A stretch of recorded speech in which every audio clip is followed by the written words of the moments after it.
2009. 22-year-old Braden Fuchsa is enjoying summer on his own. He's just moved out of his parents' house into an apartment in the college town of Lawrence, Kansas. Braden was really dead set that he wanted to be out on his own. He had the opportunity to move in with a individual he went to school with. They had found him an apartment, and they were going to move in together. It was a big deal for me for him to leave home, but he wanted to be independent, which we encourage. I mean, you have to let him go at some point. Braden still sees his parents often, visiting them at home in Olathe, just 20 miles east of Lawrence. He'd come over to eat and he'd come over to get leftovers. Todd likes to grill, and so that was Braden's big thing, was to grill, and he would come over and they would trade cooking secrets and recipes. Braden also stops by regularly on his way to and from work. He's a security guard at a large outdoor retailer in Olathe, not far from his parents' house. He said his dream job would be to work at Bass Pro so he could be around the fishing rods and the guns and everything. When he's not at work, Braden spends almost all his time doing outdoor activities. Braden, from the get-go, enjoyed the outdoors. We boated, we skied and tubed and wakeboarded. Every free moment that we had, we were fishing. He was an outdoors person, 100%. He's been camping since he can remember, since he was a toddler. What is that? Did you catch him? He loved to fish, and he loved to hunt. Braden has an especially strong affinity for mountains, which was apparent on a family trip to Colorado in 2007. He had more fun that week. He was constantly, oh, let's stop and do this, and let's stop. You know, we were hiking, and I mean, he was just beside himself.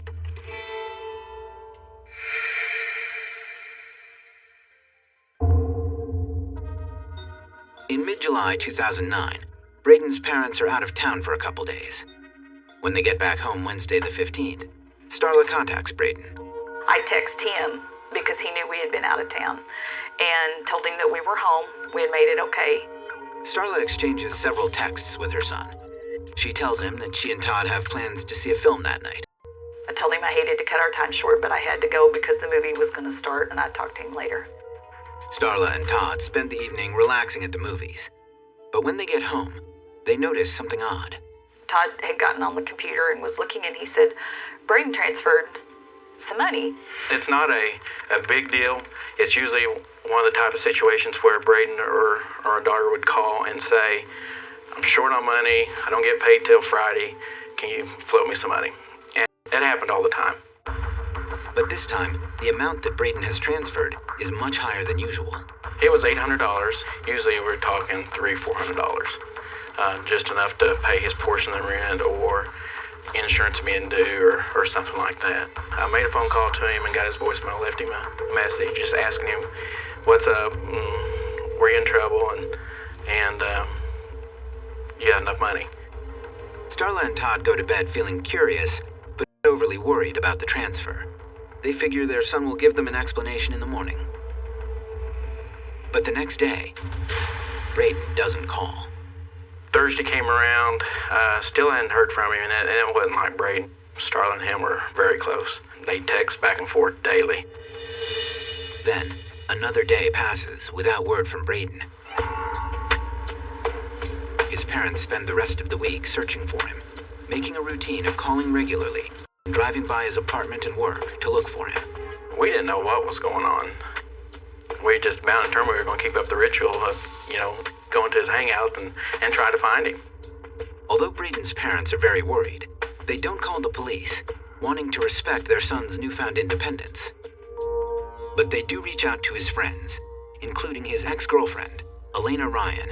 The young couple dated for almost 4 years, breaking up only a year and a half earlier. I spoke with Starla and told her that I had seen Braden at a gas station in town, but it was a very brief interaction, just kind of a hi, how you doing sort of thing. He didn't seem overly eager to talk to me, and because he had been trying to pursue a reconciliation prior to that, that seems a little strange. Elena's encounter with Braden is only hours before Starla's last text with her son, on Wednesday, July 15th. His parents' concern grows. I mean, you can imagine the worry. We were both a wreck.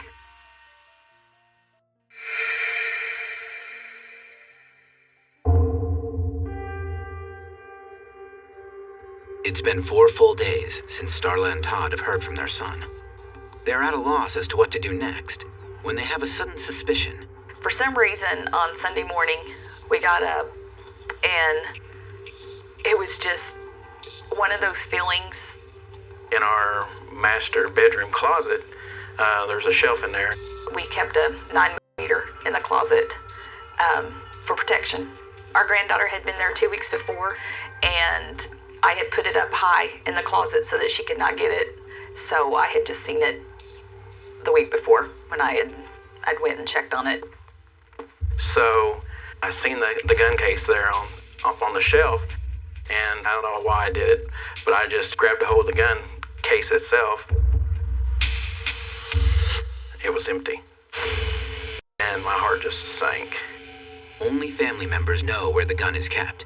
Todd and Starla are sure that Braden has taken it. The gun was gone, and we've become very nervous, and Todd said we're going to file a police report now. The search for Braden takes on a new urgency. Where did he go? And why does he need a gun? It's the worst feeling in the world. Our stomachs just dropped. Coming up, Braden's parents are prevented from filing a missing persons report for their son. Our emotions were extremely high at that point. We didn't know what else to do. 22-year-old son Braden in 4 days, despite repeatedly trying to contact him.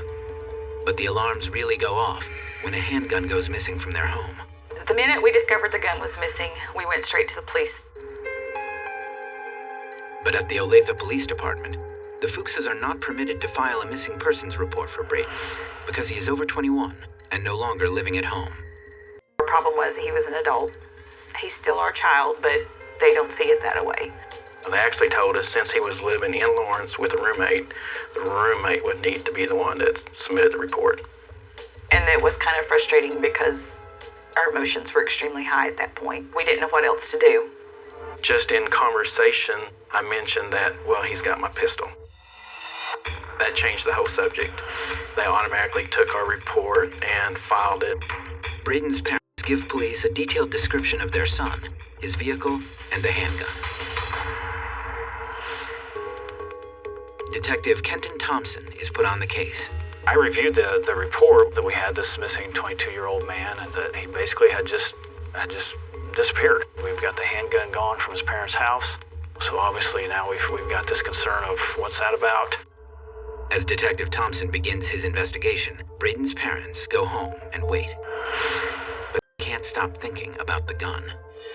You don't know if he was gonna hurt himself, if something went wrong and he was protecting himself, if something had happened to him and somebody was after him. You just don't know. Braden's parents are confident that their son is an experienced gun user. He's been using a gun since he was big enough to walk. He was hunting by the time he was 5. But they also know that the gun that Braden took from their house is not meant for hunting. A lot of police carry 9mm. It's more for target shooting, and it's more of a protection gun than anything. Braden's former girlfriend Elena is mystified as well. Braden had his own guns. He had his own handgun. I know he had one in Lawrence. Why would he take his dad's handgun instead of his own? Looking for information, Braden's parents try calling the last people to have contact with their son. Braden's cell phone was part of our account, so I had access to his records. And we took like the last 20 numbers, and he texts them. You know, this is Braden's dad. I haven't seen Braden in a little while. Can you please call me? At first, no one responds. But slowly, calls start coming in, including one from Braden's roommate. He called, and him and I visited a little bit, and he did not know where Braden had gone. But his roommate does know something else. We found out that on Wednesday, Braden grabbed his bag and told his roommate that he was coming over to Olathe to spend the night with Todd and I, with his parents. But Braden's parents were home on Wednesday night, and Braden never showed up. To say that he was coming to our house was nothing big, and the roommate wouldn't have checked it out. We wouldn't have thought anything about it. Given Braden's lie, his parents tried to pin down their son's actual movements. We knew he had been at our house at some time because the gun was missing. We have the neighbors across the street, and we went over and asked them if they had seen Braden, and they said yes, they had seen him at the house that morning and said he was there about 15 minutes or so. He had pulled in, waved to him, hollered hi, went into the house, and come back out and waved to him again and got in his car and left. So that was about 10:30, 10:40. It was later that same day that Starla last texted with Braden. His cell phone bill indicates that Braden didn't call or text anyone else after that point. I had talked to him at 2:30, so that kind of gave us a timeline of what he was doing. As Braden's parents try to put all the pieces together, another clue surfaces. Todd receives a call from Megan Loach, who, unknown to his parents, is Braden's new girlfriend. I met Braden at a party in Lawrence at the end of May 2009. Braden is really funny. He's the center of anything. Everybody who was at the party was there for Braden. Everybody knew Braden, and he made me laugh.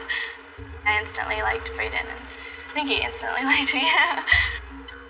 Megan and Braden have only been dating for 2 months, but she feels close enough to him that she is disturbed by his behavior the last time they meet, the night before he disappears. He spent the night at my house. We made dinner, and we were hanging out. Braden was just really upset and, just not his normal self. Braden's really outgoing, and he's always making people laugh, and it was weird to see him just worried. He just looked worried.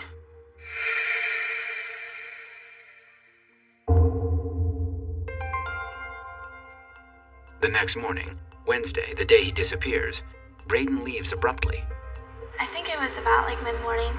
Braden got up and left, and he usually doesn't leave without saying goodbye or something, or he usually hangs around. And then I had heard a car start in the parking lot. So I looked out my window and he was pulling out. So I texted him and said no goodbye or not saying goodbye anymore or something. Braden just texted me back and said goodbye, Megan. That was it. That was the last time I had talked to him. 4 days later, no one, including his parents, has heard from Braden. And the next phone call sends the Fuchsas even deeper down the rabbit hole. Later that afternoon, we got a phone call from the police department. They had located his vehicle in Douglas, Wyoming area. Coming up, Braden has been hiding a dark secret from his family. We would never have suspected that something like this was going on, ever. It was almost like a Twilight Zone moment.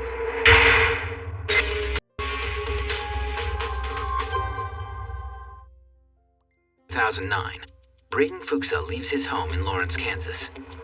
His whereabouts are completely unknown by his friends and family. Then, 4 days later, police report that his vehicle has been found in Wyoming.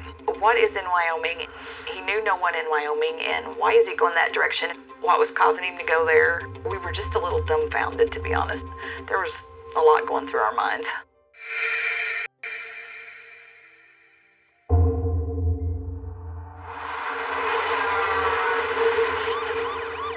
Wyoming Highway Patrol found the vehicle as an abandoned vehicle. They did a check on it at 10:44 a.m. on Thursday, July 16th. There's no one around it. Now, at that point, Braden had not been reported missing, so they left because they had no other information available to them. 3 days later, on Sunday, July 19th, Braden's parents filed a missing persons report. It's only then that Braden's information is entered into the National Crime Information Center database and made available to authorities across the country. We got what's called a delayed entry hit off of that tag, which told us that back on the 16th, that tag was run by the Wyoming Highway Patrol. Braden's parents tell the police that as far as they are aware, their son doesn't know anyone in Wyoming, nor has he ever been there. The development in the case makes them very uneasy. I mean, there's just so many missing pieces to this whole thing.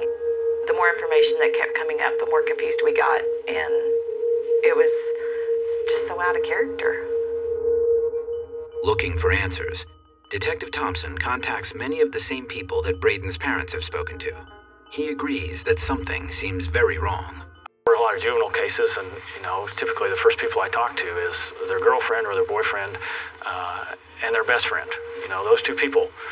If anyone's going to have information, you usually have some idea of what has happened. And in this case, his roommate was his best friend, and he has no information.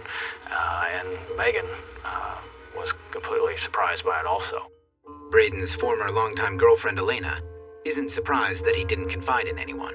From my perspective, Braden didn't have a lot of close friends. He was a sweet, sweet guy, but he was very quiet. I don't know if I would call him shy, but he was just very quiet and didn't put himself out there. But Braden's new girlfriend has a differing account of his character. Braden was a very outgoing person. I'm kind of shy, so Braden definitely had to be more outgoing to get me kind of out of my shell.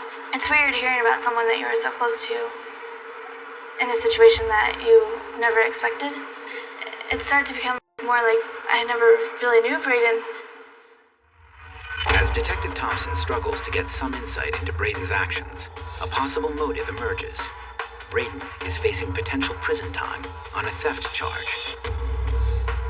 The theft charge resulted from Braden stealing some cash from his employer.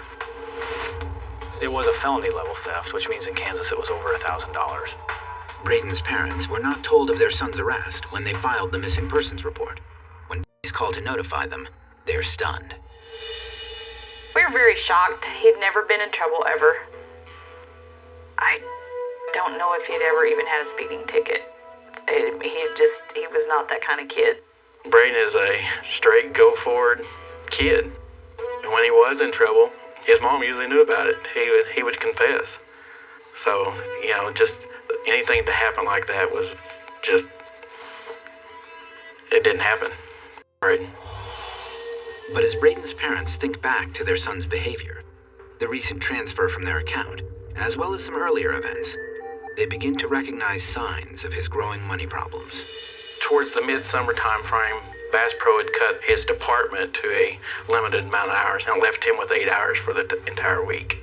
Still, Braden manages to keep his true financial state under wraps. Braden reinforced us that he had enough side jobs that he was getting by. But in reality, Braden's financial troubles are quickly catching up with him. His roommate told me in June, Braden was late getting his share of the rent to him. He didn't think a whole lot about that at the time. But then in July, he was late again and like a week late. As Braden's parents later learn, their son is so desperate for money that a week before he disappears, he dips into the till at work and gets caught.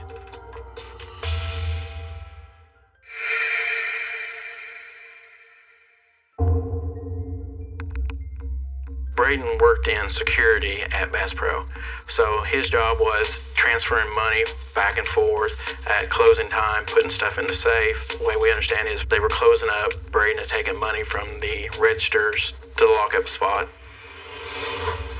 They confronted Braden when he come into work the next day. Braden said, "Yeah, it's back at my apartment." They brought in the police, talked to him a while. He confessed everything, and the police actually took him back to Lawrence to pick up the money. It's my understanding that he returned nearly all of the money.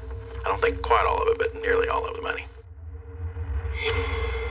Despite his cooperation with the law, Braden is immediately taken into custody. After that initial report was made and he was arrested, he was taken directly to the Johnson County Adult Detention Center. Braden spends the night in jail. He is released the next day, but according to Braden's roommate, the harrowing experience of being locked up stays with him. Braden was, quote, pretty freaked out about having spent a night in jail. Being arrested, for him was a pretty major life event and was distressing for him. Braden was scared. I think when he got arrested, they had exaggerated how much trouble he was in, and I think that Braden he's never been in trouble before, and he was just really frightened by that, and he thought he was going to go to jail for, a couple of years. Braden is due in court for a preliminary hearing on July 16th, but as the date approaches, Braden appears to set a plan in motion. When he left his apartment on the 15th, he told his roommate, "I'm going to go spend the night with my parents in Olathe. Okay? That was Wednesday night. He had court the next day. Well, that is actually when he left. When his case is called the next morning, Braden's car is already 2 states away, in Wyoming. Braden is nowhere to be found. All signs point to his being a fugitive from the law, but no one saw it coming. We would never have suspected that something like this was going on, ever, because we've always had such an open relationship with our kids. It was almost like a Twilight Zone moment. It's like, what is this? I don't understand. From his conversations with friends and family, Detective Thompson paints a portrait of what he believes to be Braden's last days in Kansas. A young man, ashamed of his crime and extremely afraid of getting a harsh sentence, panics and flees. I believe his perception of it was that it was going to be much more serious for him than it probably would have been. This was the lowest level that would qualify as a felony theft. He didn't have any criminal history, so this would not have been a potentially serious sentence. It wasn't going to involve a prison term or anything like that. If he truly understood the likely outcome, perhaps he would not have been so distraught about the arrest. Myself, my wife, the detective have all called and left voicemails on his phone saying that come back, hit your court date. This is not as bad as you think. While there now seems to be strong motive for Braden's sudden bolt from Kansas, his exact whereabouts are still a mystery. Is Braden running from the law and carrying a handgun? Or has something much worse happened to him? Coming up, as more details come to light, investigators make a devastating discovery. We only missed having some contact with him by an hour or maybe an hour and 15 minutes. For a felony-level theft, Braden Fuchsa flees his home state of Kansas. On the day he is due in court for a preliminary hearing, his car turns up 700 miles away in Wyoming. But Braden is nowhere to be found. As the details of Braden's case emerge, the investigation focuses on the largest piece of evidence, Braden's car. When the highway patrol found the vehicle, Braden was not present. And then we got a call that they had went ahead and opened it. Nothing looked suspicious in it whatsoever.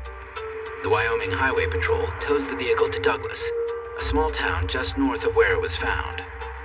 Braden's parents make the long drive to pick it up themselves.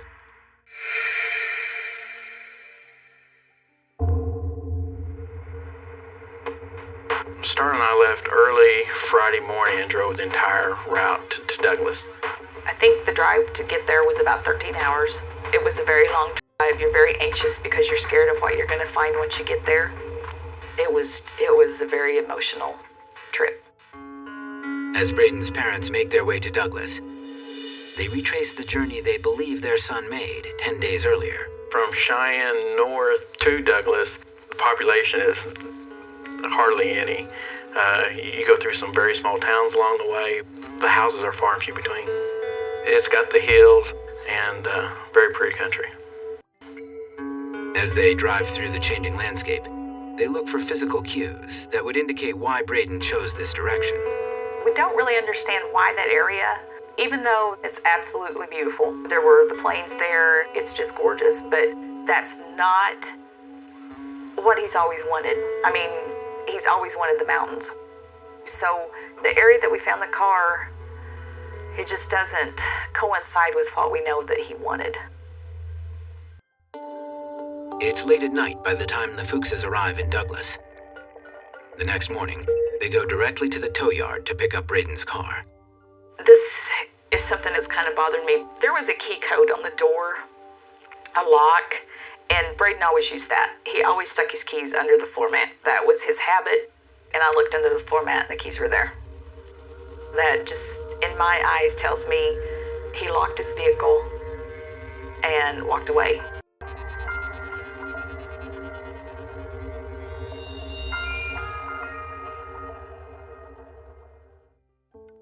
As Starla and Todd continue to look through their son's belongings, the more convinced they are that Braden willingly left his car behind. The clothes looked like he had went through the bag, kind of trying to sort out what he was going to take and what he wasn't going to take. Because Braden has so recently moved out of his parents' home, Starla and Todd have a good idea of what items he might be carrying cell phone was missing and he took his wallet. The boots were gone. There was a pair of jeans, so that tells me that he had one pair of jeans, the pair he was wearing, the boots, maybe a couple t-shirts, and the gun was missing. But why Braden abandoned his car baffles detectives. Was he trying to throw off police, or did he leave his car by the side of the highway in the hopes that it would be found? I quite honestly just cannot make sense of that. I don't know why he would abandon that vehicle that way where he did, because you certainly know it's going to be found. I mean, that's probably the easiest place to find a vehicle. You leave alongside the interstate, you know the highway patrol is going to come by and stop and check on it. Upon their return to Kansas, the Fuchses hand over to the Olathe police several items they found in the car. One of them leads Detective Thompson to a key witness. It was a receipt from a tire repair place out of Wheatland, Wyoming. That receipt indicated that he had purchased a used tire, and of course it had the company's name and phone number on it. Detective Thompson calls the garage and is able to speak with the mechanic who saw Braden. I was woke up from the guy that runs the pit stop Conoco that there was a fellow that came in and had a blown out tire. Reuben Kaufman is a mechanic in Wheatland, Wyoming. He often gets calls for people who have broken down along Interstate 25, but that day, he unknowingly helped a fugitive.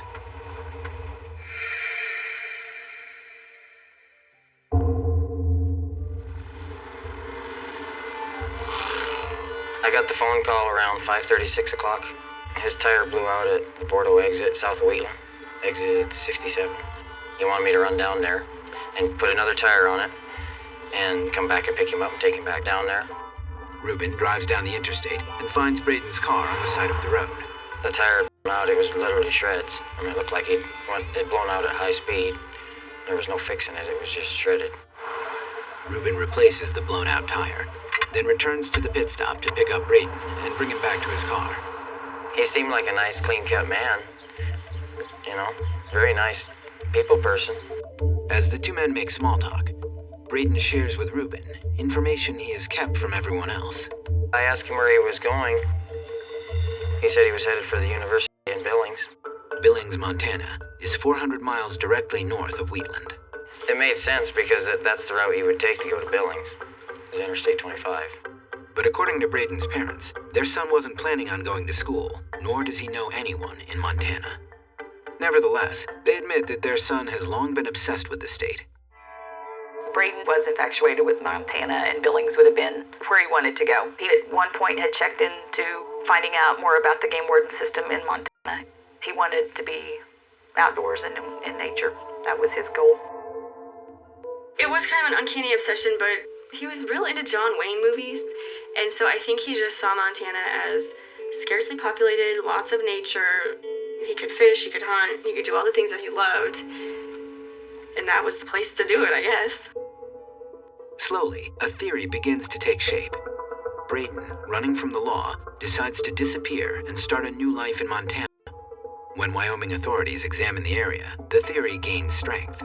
From where the vehicle was found, along northbound I-25 south of Douglas, at some point on up the road is a truck stop. You know, it was a very short walk to the rest stop. And with Braden's personality, he could walk up to somebody and strike a conversation in a heartbeat and wouldn't have a problem talking his way for a trip further up the road. The search for Braden is now broadened to include Montana and beyond. Well, we did contact the chief of the police department for the university there in Billings, and then we also contacted Billings, Montana City Police Department. We made a poster, we distributed it along that known route, in other words, Kansas, Nebraska, Colorado, Wyoming, Montana, and even into Canada. Detective Thompson is also able to create a more exact picture of Braden's flight out of Kansas. My belief would be that he just drove through the night on the 15th. From kind of the time frame that Reuben has given me, he had the blown tire approximately 10 miles south of Wheatland. He got back on the road with the vehicle fixed somewhere around 8 o'clock, continued northbound on I-25. Oddly, Braden then abandons the car less than an hour's drive north of where he got the flat. Shortly after that, the Wyoming Highway Patrol comes across the vehicle. You know, the frustrating thing there is that, you know, we only missed having some contact with him. an hour, maybe an hour and 15 minutes, an hour and a half at the most, between when he left the vehicle and the time that Wyoming trooper stopped to check on it initially. An hour earlier, and Braden might have been intercepted. Instead, his absence is going on 2 weeks.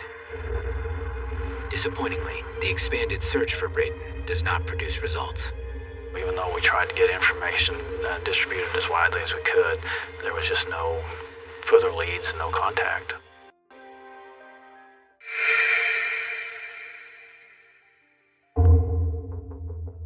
Braden has been missing for 6 months.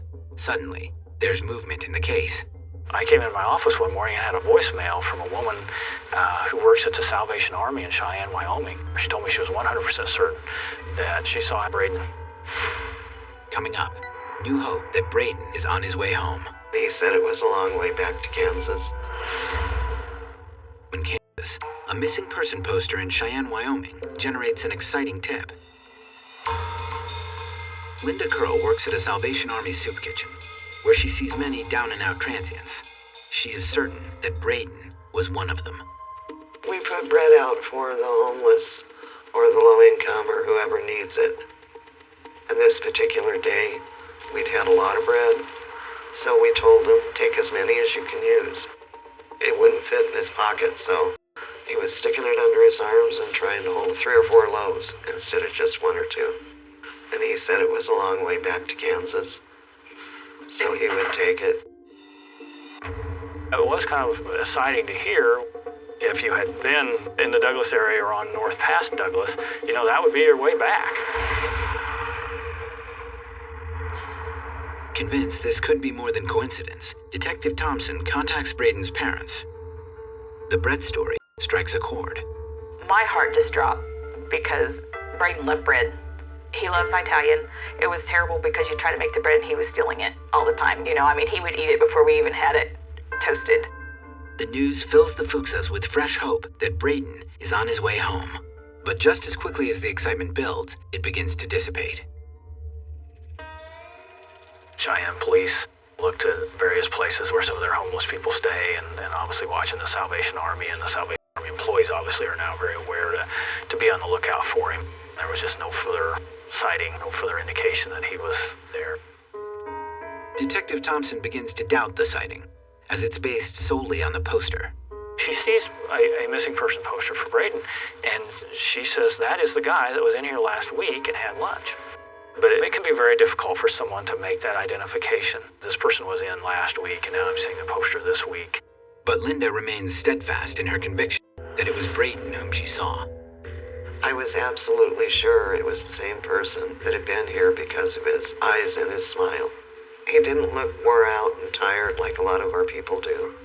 He had a very nice, bright smile, very pleasant, extremely polite. He didn't look like any of our regular people. He didn't look like a homeless person.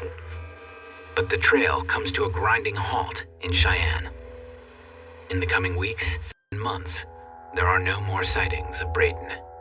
As time goes by, Braden's loved ones begin to consider a darker theory. Initially, I wanted to think that he just needed to get out of town for a little while, gather his thoughts, and needed some space.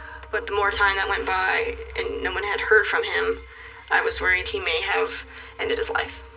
My biggest fear is that he just couldn't cope with all of the stresses that he had and needed a way out, and was his way out.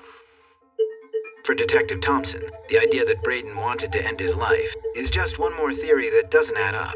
We still don't know what his main motivation was for fleeing. But if your objective is to harm yourself, you certainly don't have to drive 10 hours to do that.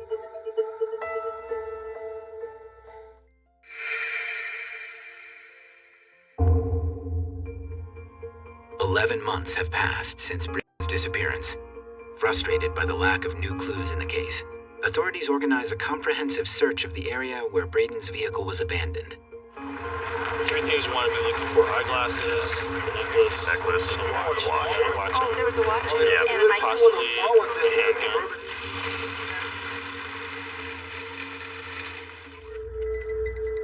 Searchers scour the land surrounding the highway where Braden's car was found. friends privately fear what they might uncover. I think at this point out there, they would probably be looking for a body. It's kind of in the back of everyone's heads, I think. I'm just the only one who has ever said it. After 2 days, the searchers do not find anything. But seeing Wyoming firsthand, Detective Thompson wonders if Braden might still be out there, living under the radar. Perhaps he just wanted to start over. Perhaps this criminal charge was just more than he could deal with. Maybe he's just continued to run from that. If that's the case, he's pretty good at it, because he certainly left no trail after Wyoming. There's a lot of young men that move out here. I was one of them. You know, there's something about the lifestyle out here that appealed to me, and it attracts a lot of young men from all over. But experience also makes it difficult for Detective Thompson to believe that Braden could go so long without surfacing somewhere. It's hard for an adult to just, drop out. Because eventually you have to get a job, you have to make some money, find a place to live, typically, that sort of thing. And those are things that generate a trail. And, to just completely disconnect from your family and your friends and not reach out to them at all, it would be very difficult to do. If he's a fugitive, he's the darndest one I've looked for in a long time. Braden's loved ones continue to hope that Braden is alive and living in the great western wilderness he always dreamed of. In our hearts, we believe he's still there. I think he's a little bit more than confused. I think it's more humiliated, very, very upset with himself that he disappointed himself and maybe us. Typically, he has not been.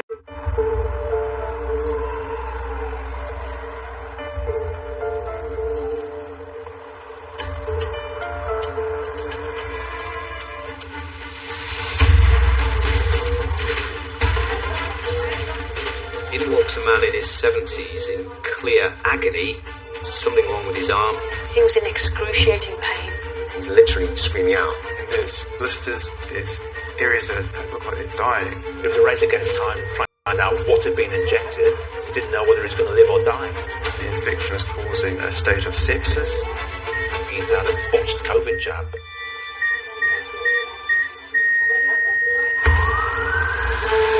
It's looked like a stranger attack.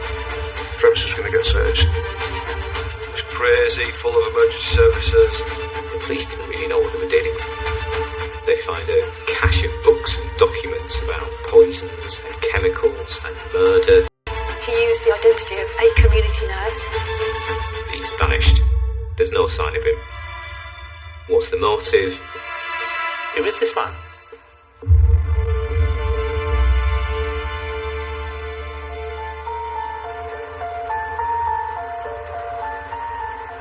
Ingleby Barwick, it's a lovely place to live.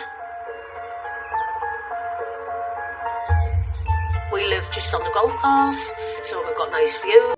When I first moved here, it was a new build and there was a vicar first living next door. We've got nice neighbours, we have ex-footballers, we've doctors. This is an area where wealthy, affluent, middle-class professionals live.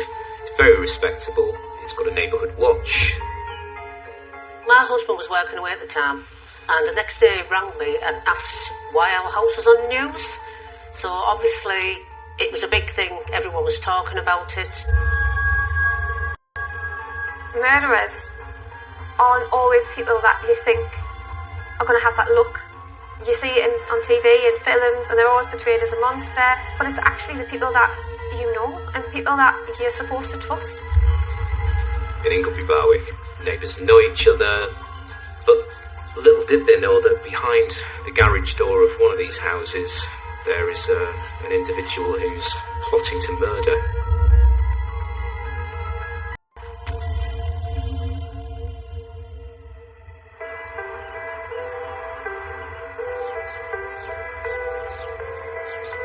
In November 2023, a man called Patrick O'Hara received a letter from the NHS telling him that he'd been selected for a home visit by a community nurse and a COVID booster jab. Patrick then received a second letter in January of 2024, and again reiterated the details of the appointment for the injection to be delivered and had a QR code that took Patrick to a website with a medical questionnaire that he could complete ahead of the appointment. And he was happy to have that home visit. And on Sunday, Patrick receives a text message from the community nurse telling him that he'll be getting his home visit the next day.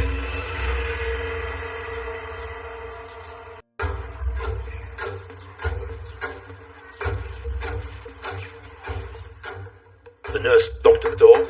Patrick opened the door, saw the nurse, saw it was someone in a mask, had tinted spectacles, a hat, a long coat and gloves on. The community nurse introduces himself as Raj Patel, takes some blood samples, and at that point, Patrick's partner, Jenny, comes into the room and asks the community nurse if he wouldn't mind taking her blood pressure, which he does. Patrick couldn't see the face of Raj Patel, but his ID was a man with a clipped, neat moustache, a beard, glasses, and a full head of hair. The nurse was speaking in a broken English Asian accent. And then the community nurse tells Patrick that he's eligible for his COVID booster jab, and so offers his arm and gets the injection.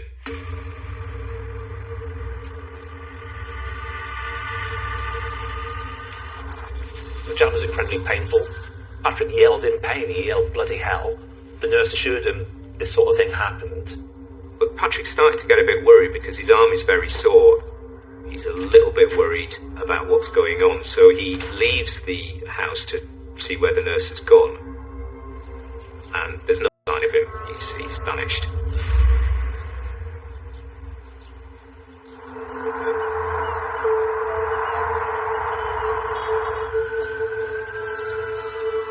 Patrick was concerned about the pain in his arm, and as a result he attended the local hospital. It was deemed to be likely to be side effects of a vaccination. And the doctors would have thought it's a bit unusual, but it's not uncommon to react to an injection. It's what we want the body to do so that we can gain immunity to that foreign thing. And so when it's a bit sore, we might be thinking, oh look, could there be an infection that was introduced? Possibly. Why not give them some antibiotics and just see if that helps settle things down? That should have been the end of the case.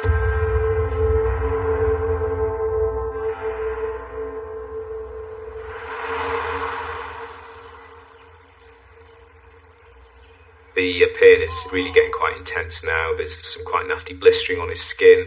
He's really worried. So eventually he goes to the accident and emergency unit at his local RVI hospital in Newcastle. When he comes back and the antibiotics haven't worked, the pain is worse, and he's now got areas of skin that are barely dying or blistered, then this is no longer a simple vaccine reaction. Something else has gone on. If this was an infection, then it hasn't been controlled by antibiotics. It means that it's a severe infection. If there's something else that's gone on to cause this tissue to die, then he needs that dead tissue to be removed. He's diagnosed with necrotizing fasciitis, which is basically like a flesh-eating condition. Necrotizing fasciitis is a deeper infection. It goes right down to the fascia, which covers the muscle, and it spreads quickly. They have to keep cutting away the tissue to clear the infection. But the incidence of necrotizing fasciitis in an otherwise fit and well person who's just had an injection is vanishingly small. It's not something we see. I haven't seen any necrotizing infections, bad flesh-eating bugs, in anyone who's had a vaccination before. And that's in 20 years of doing medicine. So all this time, Patrick's lying in intensive care, not knowing what's caused this, not knowing what the outcome's going to be, worried he's going to die. And of course, Jenny, who's been his partner for 20 years, has no idea what's happening, and she's looking at the possibility that he might die. The doctors and nurses at the RVI were baffled by what happened. When Patrick's on intensive care, is likely when they realise we need to feed back to the community nurse. We need to let the vaccine manufacturer know that something was wrong. So they'd have started digging. They start to have a look at the letters that he'd received about his appointment. incident. And very quickly it becomes apparent that there is no Raj Patel and there is no community nursing team, and these letters that he'd received were actually fake. And at that point the police were contacted because it appeared that somebody had administered an injection of an unknown substance into Patrick and caused him to be seriously unwell. If this community nurse has injected Patrick with a life-threatening poison, could it be that he's going around the community doing it to other people? Is there a wider risk to the general public with regards to this individual, or is it an isolated incident? It's a very real prospect that the police have got to consider, because they just don't know who this person is. Who is Raj Patel?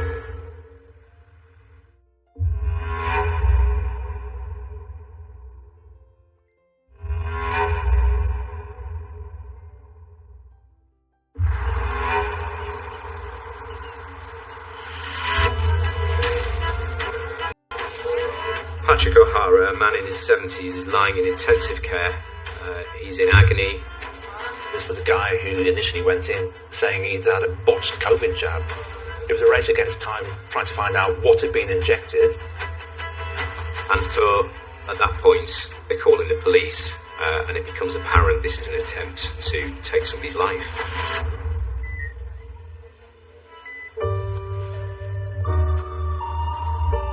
Generally, when you're talking about murders and homicides, statistics say it's around about 80% of victims have had some kind of contact with the person who've killed them or attempted to kill them. Whether that be in a domestic environment or socially. Stranger murders are very unusual. They very rarely take place. They do happen, obviously, but it's rare. Most people have some kind of relationship with the person that's killed them, whether that be a long-term relationship or a very short interaction. On face value, it was somebody called Raj Patel, who is or is purporting to be a healthcare nurse attending the address to deliver a vaccine, which actually was all false.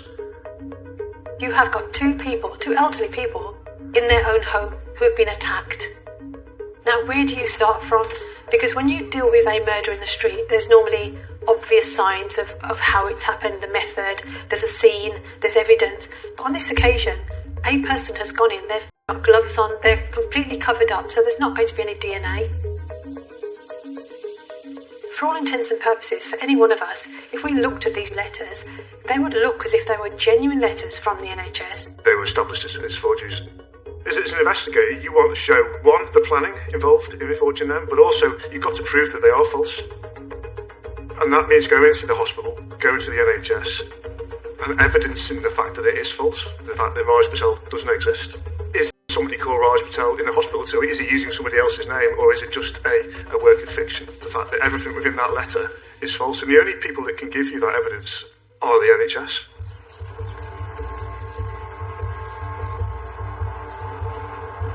Patrick's lying in intensive care, not knowing what's caused this, not knowing what the outcome's going to be, worried he's going to die. It wasn't a COVID booster, but nobody had any idea of what it was. Medical staff wanted to know. It was obvious now that Patrick O'Hara had been poisoned, had been left for dead. Jenny, his partner, has no idea what's happening.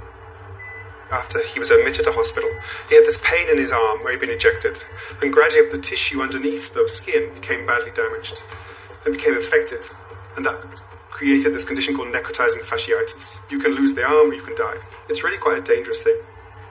It happens when you damage the skin and bacteria inside the skin start growing and start damaging the tissues under there. And perhaps what happened when he injected the poison, we presume, under the skin was he created a sort of a locus where that damage could happen. So whenever, as a doctor, we find someone with necrotizing fasciitis, we'd urgently call a surgeon, ask for an assessment. There'd be imaging happening, probably a CT scan or an MRI, trying to understand what's going on, and then the surgeon would try and remove the skin as fast as possible, just kind of to get on top of what's going on.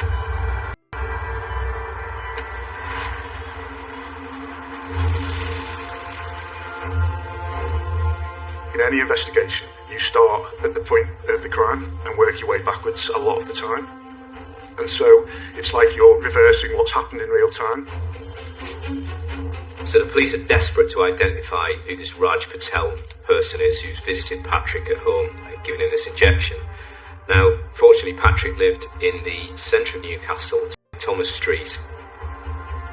There was a wealth of CCTV in the case. Both Premier Inn and Newcastle City Centre as a whole have good coverage of CCTV cameras. So they're able to see this very distinctive looking character, a person dressed in the long coat, the hat and the surgical mask, walking on foot through the city centre. Northumbria Police picked up Raj Patel and followed him all the way through the street and back to the Premier Inn. And I think when we started viewing the footage within the Premier Inn, alarm bells started ringing. When Northumbria Police examined the CCTV from the Premier Inn, they were expecting to see Raj Patel, a man of Indian descent. They realised that he had checked in as John Chan, and when they examined the CCTV, they saw a man who looked of Chinese heritage. You can see this chap who's checked in as John Chan eating breakfast in the restaurant, going back to his room, and then a couple of hours later leaving his room dressed in the outfit that we know that Raj Patel was wearing. Police tracked John Chan through CCTV and saw him going into the car park at the Premier Inn. They found him in his white Toyota Yaris. They thought they'd got the man. Then they found out it had fake number plates. They thought, who is this man?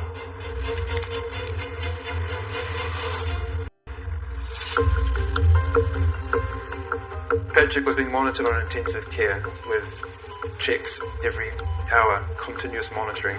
They looked at his condition and seen that it was getting worse.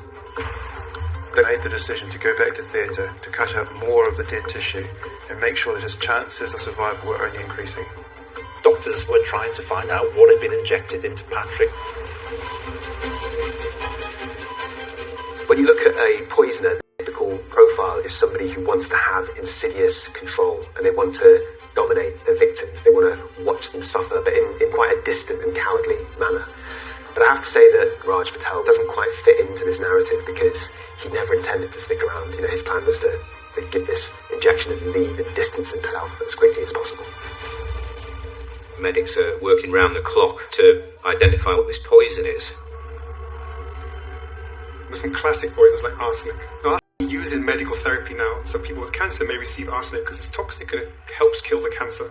But it was the classic poison, the poisoner's poison of the 17 and 1800s. You know, the classic poison you would kill someone with was always arsenic. Thallium is interesting. It's a slow-acting poison, really. It destroys your bone marrow, but also damages your nerves and also makes you lose your hair. So classically, people have been exposed to thallium. Some days or weeks after the exposure, you find they lose their hair. They get pain in their fingertips from the nerve damage, and they'll early on have problems with their gut. As they might have diarrhea, they might have pain in their abdomen, as the thallium is damaging the cells in the lining of the gut. So those are two very classic poisons. But it wasn't any of these poisons.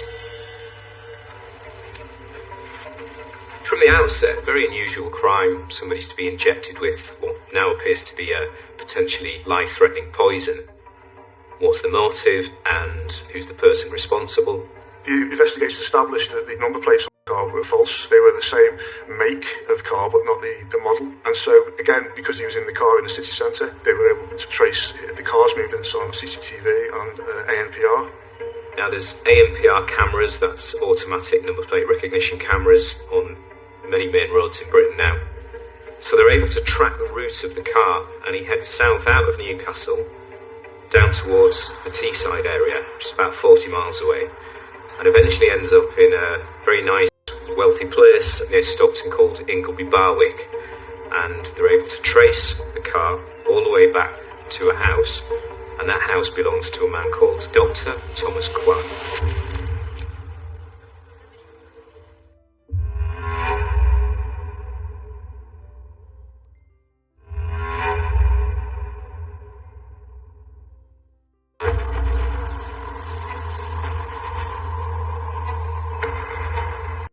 Northumbria Police, as part of their investigation, spoke to Patrick and to Jenny, and one of the things that Jenny said was that the nurse, Raj Patel, was the same height as her son.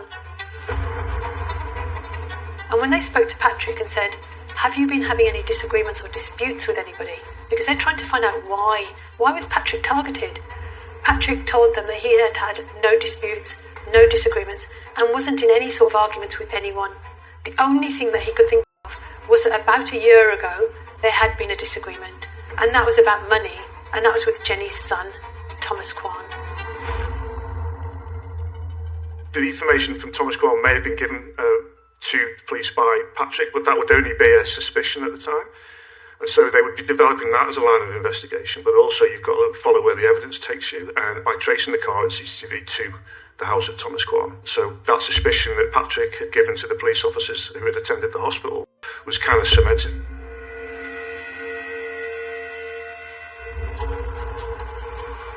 The police went to the hotel and obtained the details of the person who had booked in, John Chan.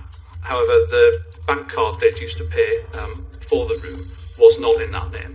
And when they did the financial inquiries regarding the bank card, it's at that stage they realised that the person was Thomas Kwan, or certainly that he had paid for the hotel room.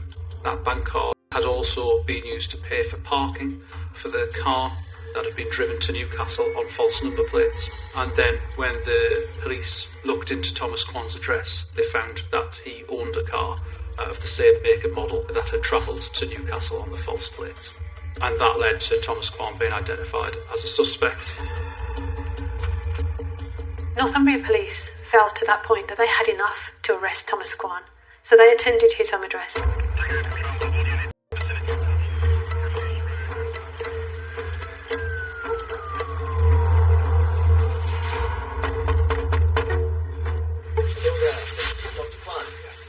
Mind if we come in for a second, please? Yes. Thank you. It was 6:30 in the morning. Police got to Kwan's house. The time is now 06:30 hours, okay? I'm arresting you for the offence of the suspicion of the attempted murder. So you don't have to say anything, but it may harm your defence if you do not mention one question, something which you'll later rely on in court. Anything you do say may be given as evidence. His demeanour was very calm. He didn't say anything. He was calm. He wasn't shocked in any way. You're now under arrest on suspicion of those offences, okay? At the point the police contacted me, they clearly identified a single suspect in Thomas Kwan. They had a range of evidence which strongly suggested Thomas Kwan as being the person responsible for delivering the injection to Patrick. The issue at that point was whether he had any idea what was in that injection.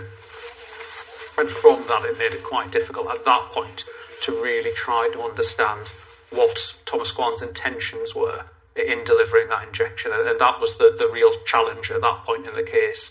It was fairly clear that Thomas Kwan was the person responsible, but exactly what he'd done and why was the difficulty as far as I saw it.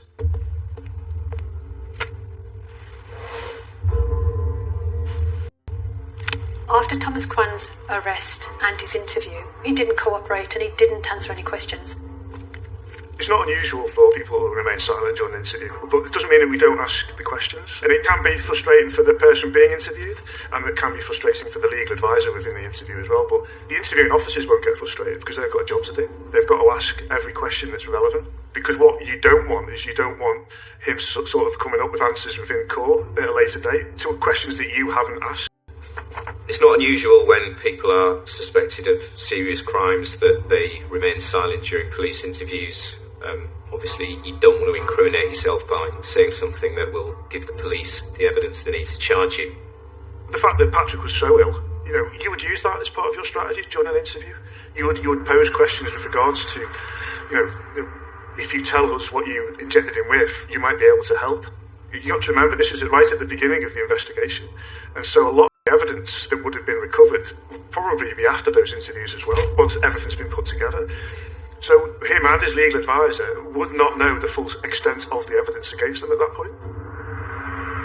The fact that Thomas Kwan refused to participate in the investigation, it does raise red flags, because if he was innocent and if he was horrified that somebody had tried to kill his mum's partner of 20 years, surely any normal person would have said, I wasn't there, it wasn't me, and they would have denied it.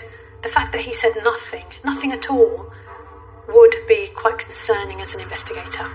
By remaining silent, you're clearly not coming across to the police as somebody who's got nothing to hide.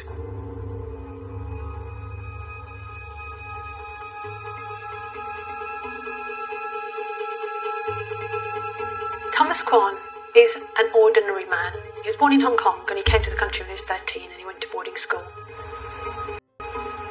and then studied medicine at Newcastle University. And his parents, I think, had divorced about 27 years before this incident. My name is Angela, and Dr. Kwan is one of my neighbours. So if I look out my window, I can see into the garden. So we're all quite close. I don't think he was very friendly with any of the neighbours. They more or less kept themselves to themselves. Just see them coming in and out, sort of thing. Never really saw him out playing with a child or anything. It was all a bit strange. My friend has had a couple of runs in with him. So, children, when they were younger, playing football, the ball went over the garden, and he tried to say the ball wasn't there, but she caught him stabbing it and throwing it in the bin. And when the neighbour mentioned that, the press might like to hear about the local GP acting in such a way, he turned up at her house with some brand new footballs and football kits. So, is it relevant to the investigation? Probably not. It's interesting. It's interesting that he cares about what people think about him. When you look at Thomas Kwan, he's 53, he's got a lovely house and home and family. He would be one of the people that you would least suspect of being a criminal, because there isn't really an obvious motivation.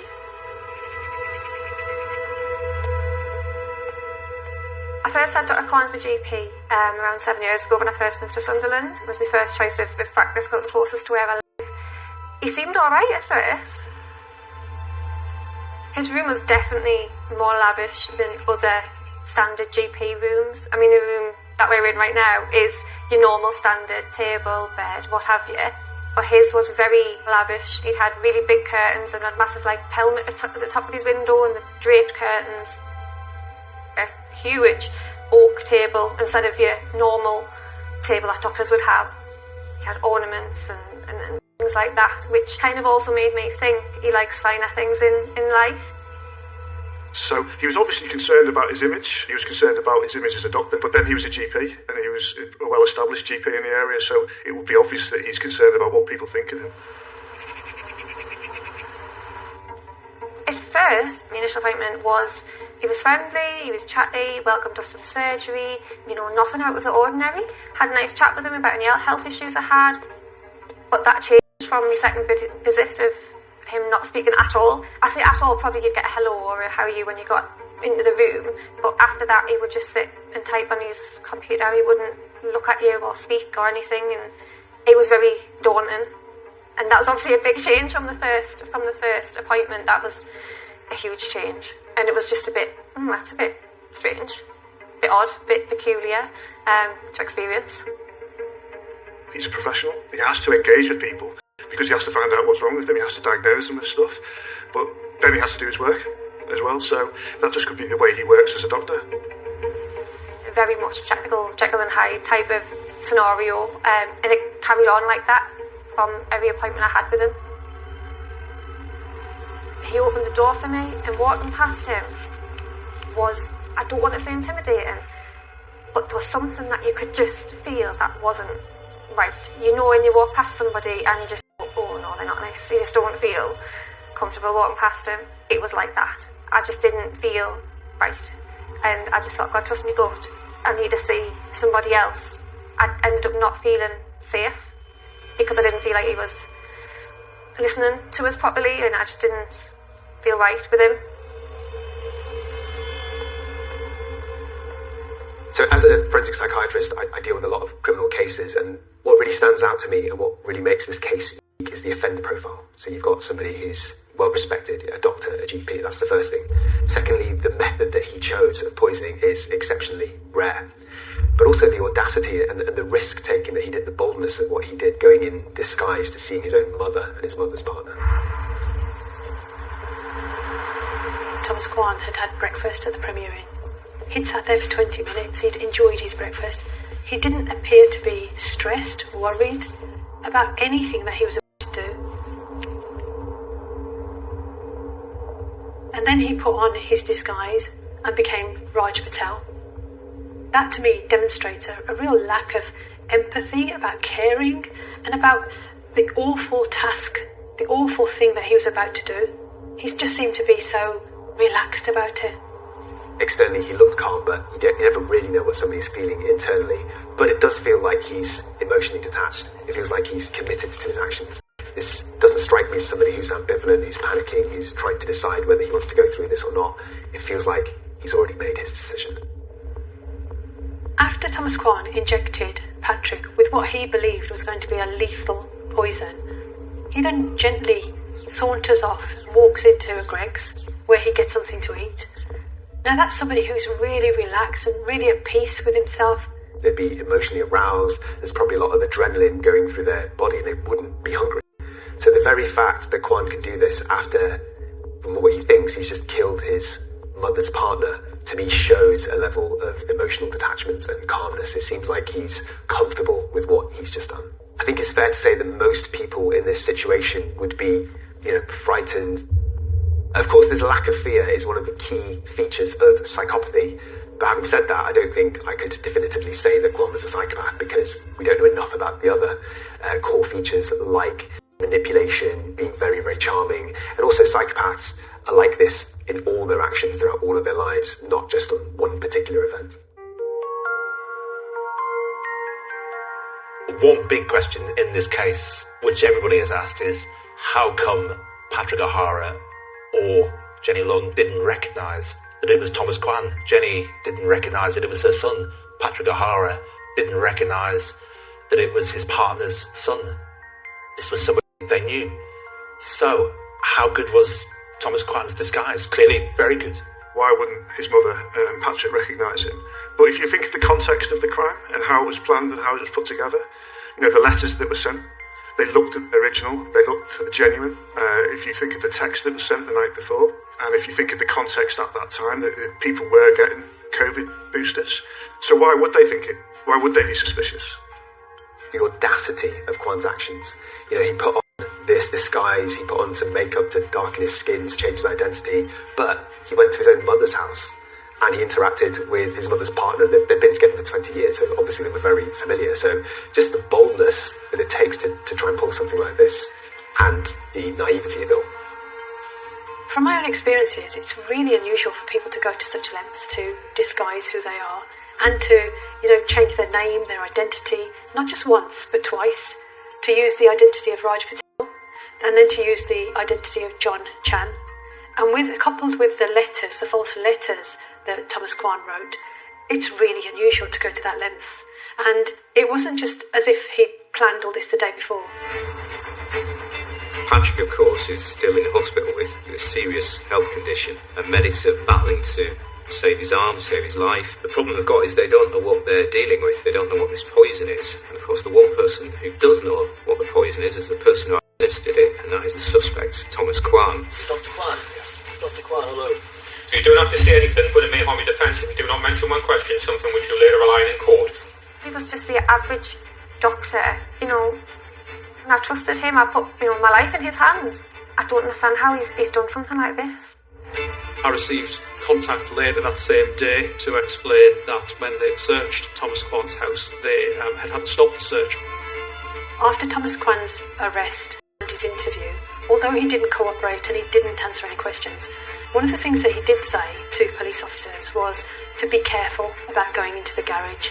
Specialist search teams were called into the address so that they could safely examine what was in the house. I don't think police could quite believe what they found when they went into the garage.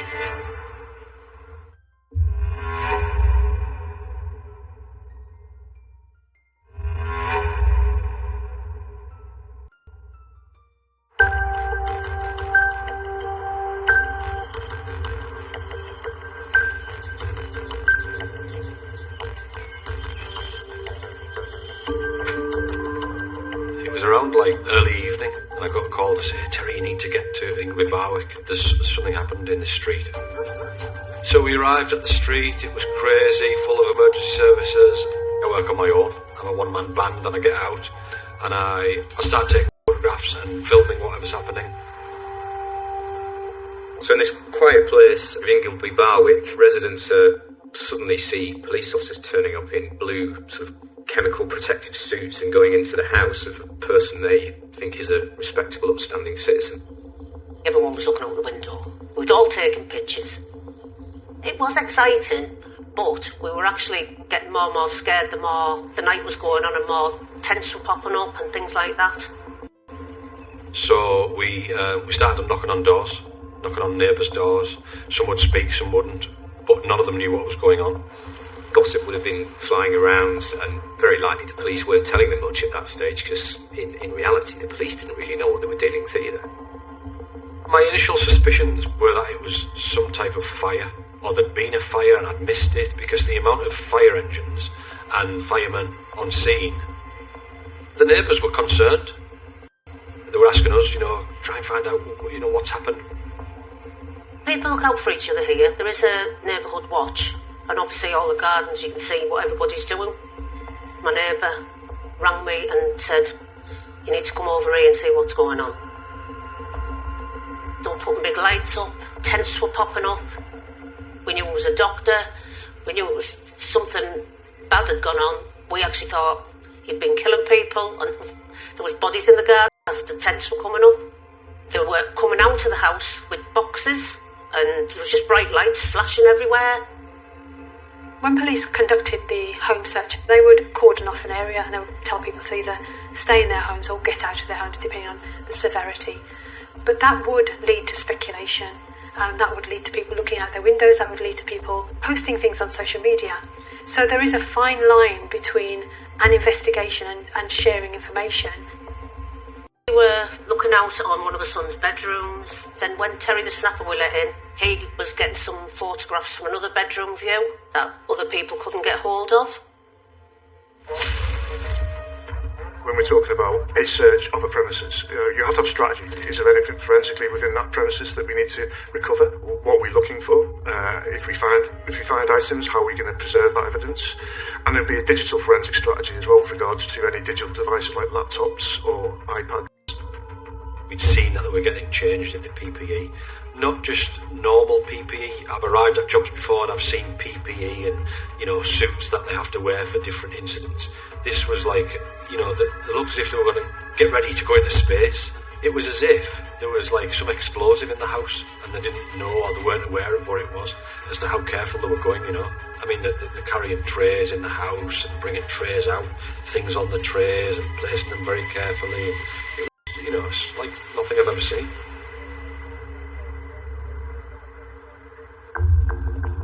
The officers who attended found the false number plates that had been used on the car to travel to Newcastle. It was quite clear by that stage that we could establish that Thomas Kwan was the individual who delivered the injection into Patrick's arm. The question was what it was that had been used in the injection, but also whether there was any motive for doing so. Kwan's house looked ordinary. Spotless, it was clean, it was just a normal house, but as they moved through the house they found something far more sinister. Upon finding what appeared to be harmful chemicals and documents relating to poisons, those officers then had to stop, leave the address. Police have obviously had this comment from Kwan about being careful about the garage, and it's clear quite early on that he's got a big stockpile of chemicals.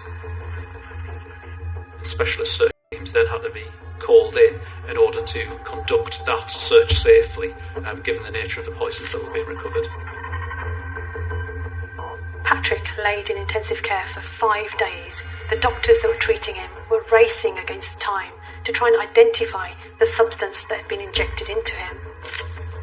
If the police are thinking about a poison being present in a house, they'd be careful when they walk into the house. They're going to take precautions, and those precautions are quite standard. You don't want to blunder in and knock things over and not understand what's going on in the house.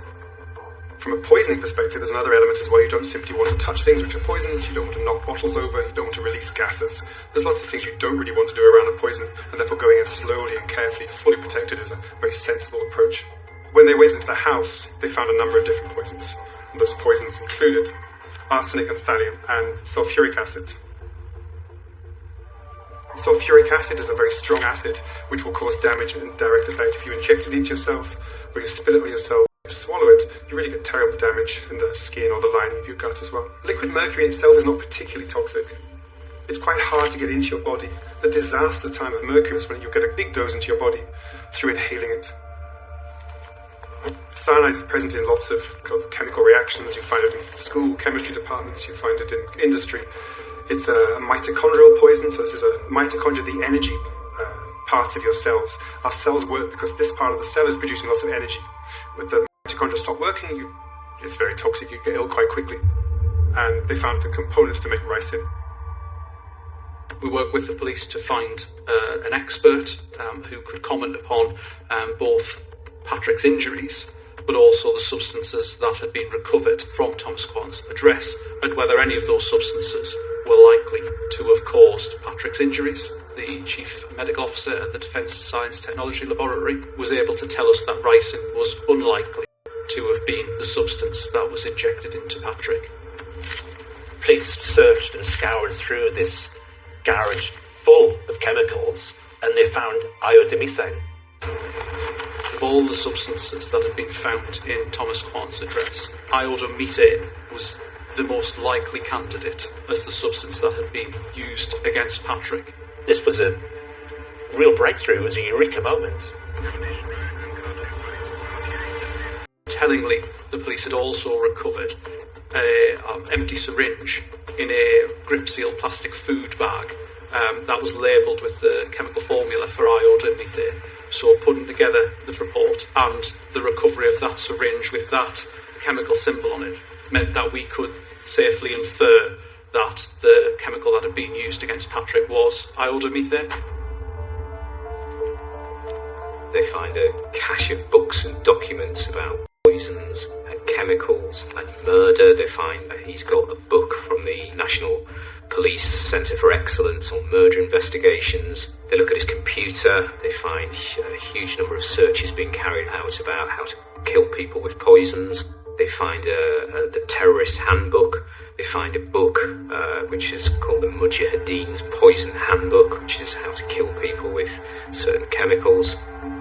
I was impressed about the number of poisons he had and the variety and the kind of potency of the poisons. These chemicals are not things you can buy very easily. In January 2023, he set up a shell company. He used the address of his surgery where he worked legitimately, and through that shell company, he was able to buy poisons. He purported to be a researcher and that he needed those poisons for his research. In the garage, the photographs indicate there's a lot of stuff in there, which must have made it quite difficult to go around preparing poisons. It may have been the reason why he decided not to go down the ricin route, because you would want to have a very clean, careful environment to do work with ricin, perhaps with cyanide as well. Perhaps going for something like iodimethane or sulfuric acid, because it's neat and in a bottle, can just be drawn out with a syringe. Iodimethane. It's a really uncommon poison. There's not a large amount of information about it. We don't have much experience of it. And I can assure you, if you come to hospital, nobody's thinking about this as a potential poison you might have been exposed to. So, turning up to hospital having had this injected into you is so left field. Even a toxicologist, someone like myself who thinks day in, day out of all the poisons out there, I'm not going to be thinking of this poison. And it was apparent that he'd been doing some research online. There was some material found on computers and telephones that showed Thomas Quan had been conducting extensive research into how to produce ricin, how much of it would be used to kill somebody. We know he'd been trying to manufacture ricin, and of course the problem with ricin is to administer it, you put yourself at risk as well, and clearly he didn't want to do that. So perhaps iodimethane was the perfect chemical in his mind, because he could administer it without risk to himself, and it would make it extremely difficult for the medics treating Patrick to know what they were dealing with. If you look at the compound, it's a very simple compound. It's simply a methane, which is a single carbon, 3 hydrogen ions and an iodide. It's about as small a molecule as you can imagine. So if I was going to take a blood sample from a patient and look for a poison, generally we're looking for multiple things. We're not looking for this at all. So unless there's a particular reason to go looking for it, again, you wouldn't detect it. So he's come across a poison which is quite hard to detect. If it's just in a routine thing you do in a post-mortem, or a sample you sent to a lab saying this person's had a poison, can you find anything? They're probably going to say no, there's nothing in there. There have been a few cases in literature. The majority of the cases are industrial accidents, when people have either inhaled it because it's been released in the factory, or their PPE, their overalls have leaked, and actually there's been exposure through the skin. They've absorbed it through the skin and they've become quite unwell. The likelihood is that he chose iodimethane because it was such an unusual chemical to use. It's something that medics have got no experience of treating, really, so by using that chemical he made the likelihood that he would succeed in his plan to kill Patrick even more likely. The chain of events started by Thomas Quan would have led to death. Patrick may not have survived this if the surgeons hadn't made the right decisions, which they did. They took him to theatre. They would have been cutting away tissue until the point bleeding, because bleeding tissue is healthy tissue. The problem is there's a balance between cutting away enough to clear all of the infection, which they did and they had to do, versus cutting away a little bit too much, which will leave an even greater level of disability later. How dangerous is this poison? Not many humans have been exposed to it, so we don't really have very good information. But Patrick did badly because he got necrotizing fasciitis, which is just a complication of how it was given to him rather than the actual poison itself. Even with all of the expertise being applied, Patrick still could have died. Thankfully, Patrick survived.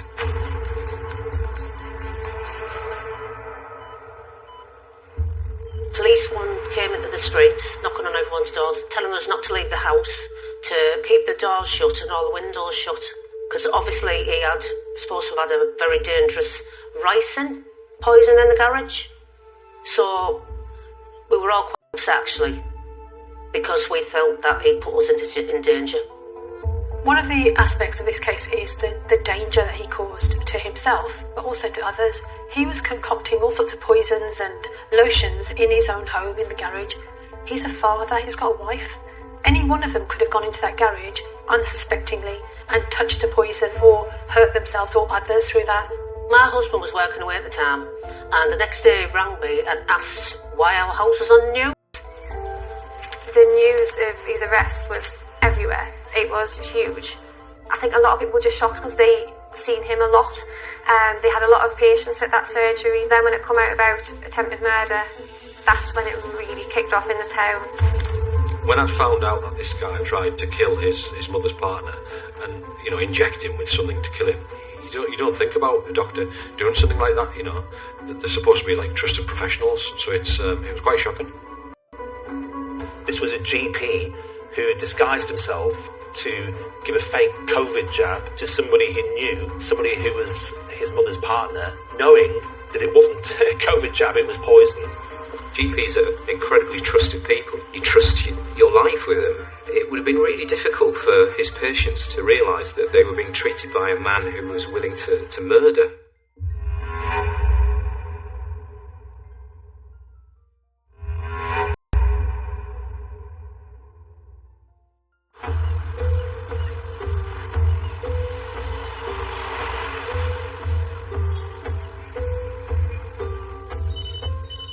As investigators, we follow the evidence. Is this a targeted attack on an individual? And if it is a targeted attack on an individual, why? What is the motive? Patrick O'Hara was a 71-year-old guy who's leading a normal life. Why would he be targeted in such a way? Because the perpetrator of the crime left so many bits of evidence for the investigators to follow. I would imagine fairly quickly they put the story together. The police were able to gather evidence that showed there'd been a long-running dispute between Thomas Kwan and his mother Jenny. It dates back almost 30 years when his parents got divorced, and he had accused his mother of withdrawing £1 million from his father's bank account and then divorcing him. And there was clearly a belief that he had not got what he was entitled to. And I think that was at the heart of the issue that he had with his mother over money. The relationship between Kwan and his mother, to me, it seems very conditional, very transactional. But he felt slighted by his mother, and money was one thing that he could argue about. He himself was wealthy. He was trying to buy a house for £2 million. Because let's not forget, this is a man in his 50s. He's an established doctor, but he seems to still view his mother as a potential source of income. In Chinese culture, the eldest son inherits the estate. Kwan was clearly furious when his younger brother inherited his father's estate. Thomas's mother had put in her will the fact that Patrick could live in the house after she died, and therefore he had some kind of ownership of that house. He saw Patrick as the villain. He was entitled to inherit his mother's estate. This perceived injustice festered for years and led to Kwan writing to his mother, insisting that she make him executor of her estate. His mother's property in Newcastle was worth a little bit more than £200,000. It wasn't life-changing sums, and I think it was more about his belief that he had a right to the inheritance rather than the amount itself. He felt slighted in the fact that Patrick had got access to the will, and that also that the siblings would probably get an equal share. So I think Kwan thought that he was in entitled to something as the eldest son from the estate, and there's a sense that he wasn't getting what he deserved. In one letter he wrote to his mother, he said, "I should get the majority of your will. I'm the one that you love most." In November 2022, things reached a boiling point, and Kwan went to his mother's house in Newcastle, forced his way in, began shouting and becoming aggressive and demanding answers. It got so heated that Patrick and Jenny did call the police, who arrived and asked whether they wanted to press charges. Jenny decided that she didn't because she was worried about her son's career.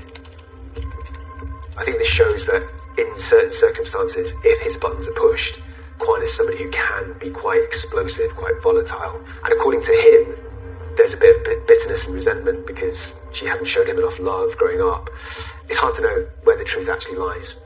It clearly established a motive for Thomas Kwan, and this was useful for us as a prosecution team because it set out why he would seek to kill Patrick. I do think that the main motivation behind Kwan's actions are simply greed. You know, he wanted more money even though he was quite wealthy, and this sense of entitlement, he deserved this money. But I also think to a degree there was an element of him wanting to seek some sort of retribution or revenge to his mother because there had been some recent bad blood between them. They had fallen out, and it feels like he's doing something personal to her by attacking her partner. The amount of planning that Thomas Kwan did dated back a long, long time. In 2020, he gave his mum a laptop. It was installed with spyware so that he could actually watch them. It's like a covert camera in their home. And he could also monitor their emails and their financial transactions. And then you go to November 2023, which is when he first sent the very first NHS letter asking or suggesting a COVID injection. Then in December 2023, he cleared his diary for January. And in January 2024, Kwan started researching poisons like ricin, so it really feels like his plan was crystallising. We know that before he went to Patrick's home to carry out the attempted murder, he carried out a reconnaissance mission. So he and his wife and his young son checked into the Premier Hotel in Newcastle. He gave his family some excuse as to why they were going to spend the night in Newcastle, that he could check out his route. And then the day before he injected Patrick, he sent a text reminder posing as Raj Patel, the community nurse. And to do that, he ordered an anonymous SIM, because obviously had he sent a text message from his own phone, Patrick would have immediately realised what was going on. During the police investigation, Northumbria Police did actually uncover two other methods that Thomas Kwan must have considered in administrating this poison to Patrick. They found letters. One letter was supposed to be from a gentleman's wine club, and another letter was to provide free meals and free drinks to Patrick. Obviously, Thomas Kwan was actually considering whether or not to lace the wine or lace the food that he was going to provide to Patrick. If he sent wine or he sent food that was laced, Patrick may not have eaten it. Jenny could have eaten it, or they could have given it away. You know, there's no guarantee that Patrick's going to eat it. And if he is going to eat it, when is he going to eat it? Because Thomas Kwan wanted the money straight away. He never sent those letters, so he obviously decided that under the guise of the COVID injection, he could probably do a better, more lethal job. As a forensic psychiatrist, part of my role as an expert witness is to give evidence to decide if a defendant is in control of their actions, if they have criminal culpability, for example, if it's related to mental illness. And looking at this case, I can say unequivocally, Thomas Kwan was definitely in control of his actions. And I think his pre-planning and putting in all this time and effort proves that beyond doubt. You have kind of a juxtaposition between him committing a crime but not being a criminal. And so, whilst the planning was detailed and extensive, it was also a little bit amateurish in terms of criminality, a little bit naive in relation to sort of leaving a trail of breadcrumbs for the police to follow in the end, which he did. When Thomas Kwan was spoken to, there was a real lack of remorse shown throughout. After he gave Patrick the injection, he quite casually went to Greg's. He casually drove home. He's never apologised, never shown any sign of weakness or regret at what he's done. You know, even after arrest and being remanded in prison and facing a trial for attempted murder, he wrote to his wife and mentioned the fact that Patrick may seek compensation for his injuries. And the tone of that letter, the content of that letter, it was quite arrogant with regards to, one old man's compensation for ruining 3 people's lives along those lines. From that letter, he seems to be portraying himself as the victim, himself and his family as being the victims of this old man, who is Patrick, rather than the other way around. Patrick really died. The lack of remorse, the lack of acknowledgement about the level and the gravity of what he'd done, it is unusual with regards to, we have to bear in mind that he was a doctor and he wasn't a seasoned criminal. Having that level of arrogance and entitlement, I would say, in his circumstances, very unusual. He denied the charges of attempted murder and kept on denying them until the court case and the trial opened.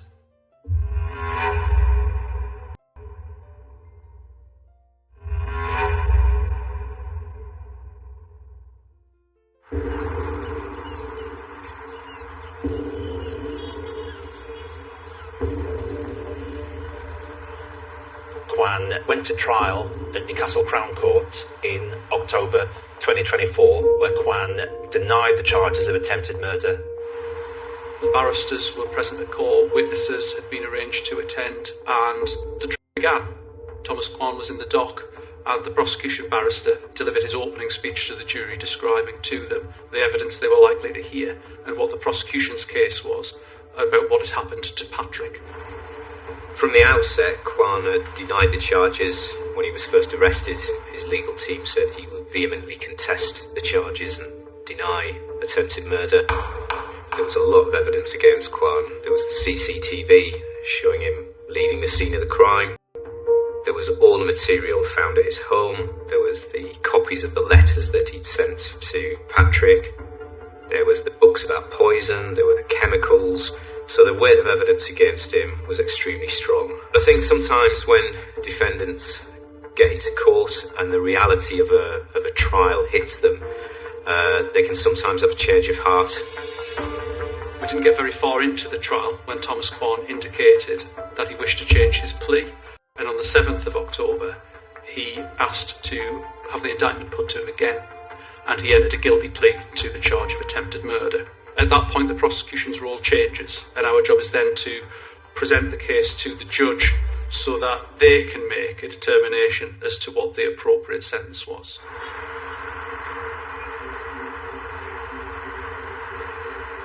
The prosecution was clear that what had driven this crime was greed, and greed for the sake of greed. Extraordinarily audacious crime.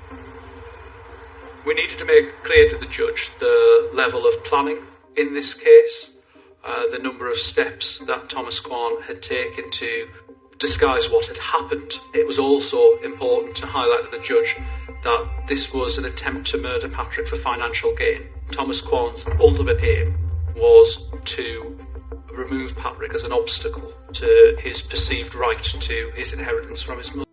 And the law recognises that murdering someone for financial gain is a particularly serious offence.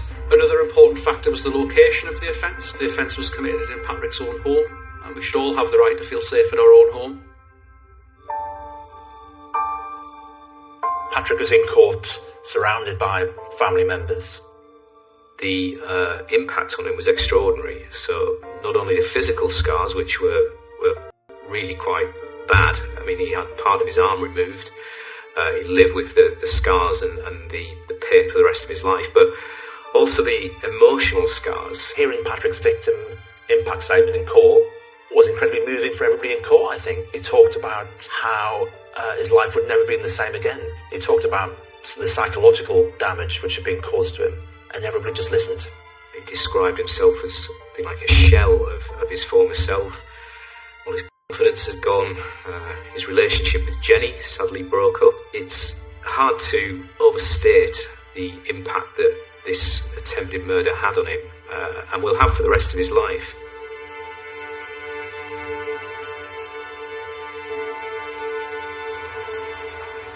During the sentencing, Kwan was very calm. In fact, he was calm throughout the whole court proceedings. The judge jailed him for 31 years and 5 months and told him, "You won't be out of jail until you're in your 70s. The judge reflected in her comments that Thomas Kwan, it wasn't just about the money for him. It was about the money to which he felt entitled, and that he was prepared to kill to get that money. We were waiting on the afternoon for his sentencing. I wouldn't think I'd have a neighbour that was capable of planning murder on somebody, especially a doctor. He did all of this stuff, you know, to harm his mother's partner. It just doesn't make sense. We're quite shocked he got 31 years, but then when you think he was a doctor and the long planning that he's done for murder, that's why he got so long. The outcome of this case was the culmination of months of hard work between the Crown Prosecution Service and Northumbria Police, and I'm pleased that we were able to deliver justice for Patrick. Obviously, this year has been horrendous, and I would hope it would never happen to anybody else. And at the moment, I'm still recovering, especially from the post-trauma. That was really bad, and I'm just seeing psychologists and everything else to try to get through all this trauma. In 31 years, he might be really old, but still get out and have a little bit of a life left, if he's lucky. Thomas Kwan was a medical doctor. People trusted him, and he has abused that trust and undermined the trust that we all have in our doctors, nurses, medical staff. And the fact that he used the identity of Raj Patel, a community nurse, chipped away at that trust and confidence. And I do feel that that has had a part to play in his sentencing, because he used his medical prowess, his knowledge, he used all of the information that he had to hand to commit his crimes. So his background and his knowledge were part and parcel of the way that he was able to plan and the way that he was able to actually commit this crime. I've covered many big stories nationally and locally. You know, Dr. Kwan is going to be one of them that I'll never forget.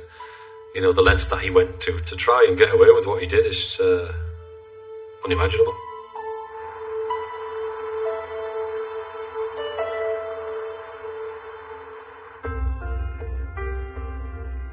So following the sentencing, his wife spoke to the media. She gave what was quite an extraordinary statement, really. I can't find a man to compare to Tom. In his heart, he's very, very good. I don't blame him. I love him, trust him, and will be here for him until the end. I am going to be buried alongside him. Our son goes with me to prison to see Tom. I tell him everything, and I hope he will understand his dad. She said he felt very lonely and helpless. All his life, he was looking for his mother's love and never found it. He always believed that she loved others more than her own child.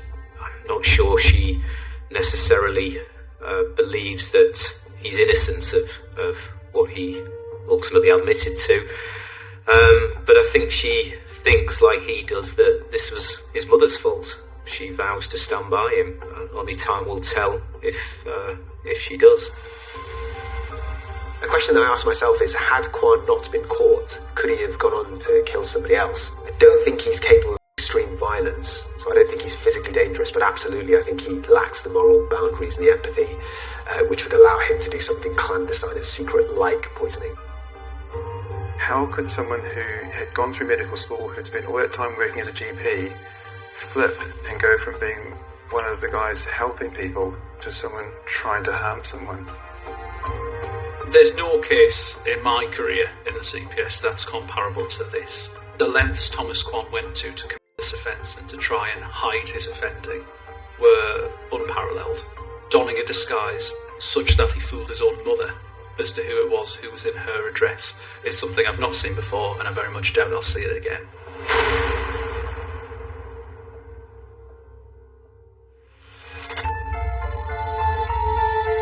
From chilling 999 call to murder conviction, stream more true crime with a killer makes a call now on My 5. And tonight on Channel 5, examining the killer performance of Ted Bundy. Acts of murder goes inside his twisted mind. Brand new next.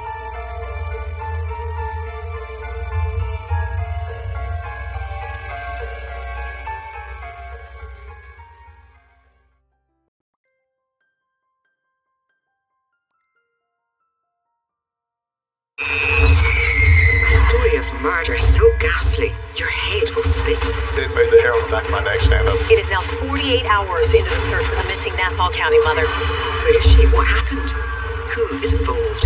Everything in my body told me something horrible had happened to her. A grisly crime scene. There was blood everywhere. Tells a story of unimaginable violence. It was beyond shocking. The search for the killer unravels a twisted tale of deadly secrets. Every time you think you know the truth, you find out something else. Who is the killer? A co-worker? She was mysterious in every way imaginable. An ex-boyfriend?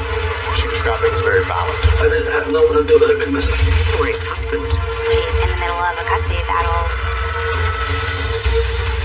Find out as we uncover the unbelievable truth full of lies, deadly secrets, twists, turns, and murder. It was just lies after lies and secrets after secrets. The tangled web was unraveling. Video surveillance shows a dark, shadowy figure walking to the dumpster with huge bags. We've been in a landfill, searching for any body parts. It made me feel sick. A killer's stunning revelation. I can honestly tell you no one saw that coming. It really goes to show how far someone is willing to go to keep a secret. A secret to die for.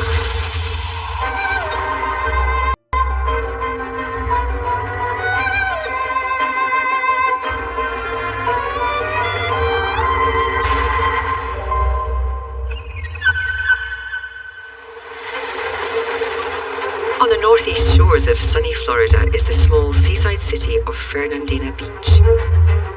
Fernandina Beach is a beautiful community. It's picturesque. It's very touristy. A lot of attractions downtown. Great hotels, restaurants, great beaches, lots of activities to do. And it's a safe community. It's really the type of place you want to raise your family.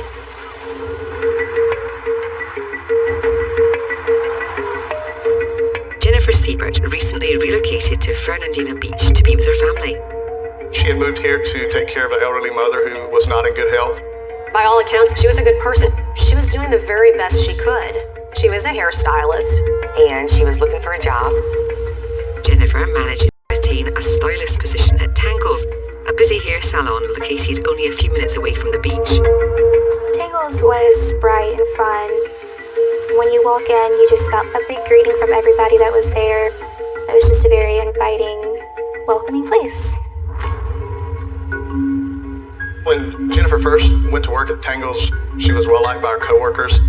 She comes across as someone who's very happy and helpful.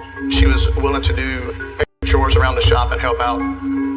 Which is a relief to 34-year-old Jolene Cummings, the salon's top stylist. Jolene had a lot of clientele. She's very well known. She's been there approximately 6 years. And she just absolutely loved it. She was my best friend. When we were younger, we would sit in front of the mirror for hours just doing our hair. It was crazy. I'd be done and she'd still be doing their hair. She was determined. And she always wanted the best. No matter what she was doing, she wanted to be the best. She has 3 children. She's working constantly to help provide for the kids. So when Jennifer started at the hair salon, Jolene was relieved. Because Jolene was working so much, this new person came in and gave her a break. Jolene was so impressed with her and liked her so much and thought she did such a good job of doing extra things. She actually asked the owner, said, I don't know what you're paying her, but you should pay her a little more.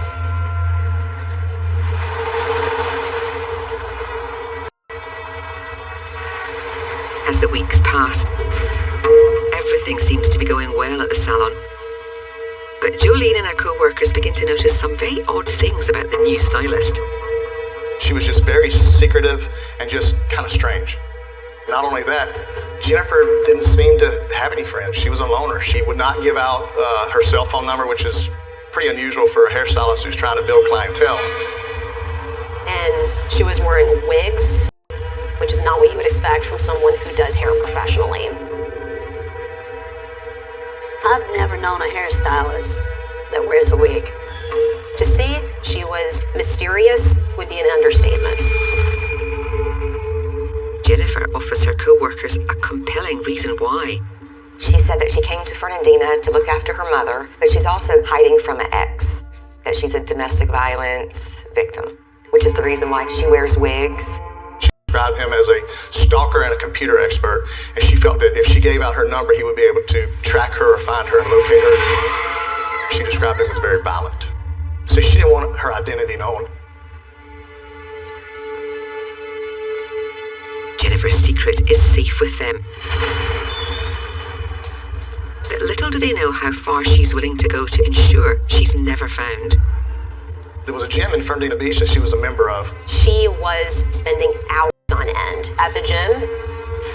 Jennifer's very obsessed with her weight, staying in shape. She tries to stay fit. Jennifer isn't the only person at the salon with a complicated personal life. Jolene was in the process of divorcing her husband, Jason Cummings. They had joint custody of their children. There was disagreements. It was a struggle.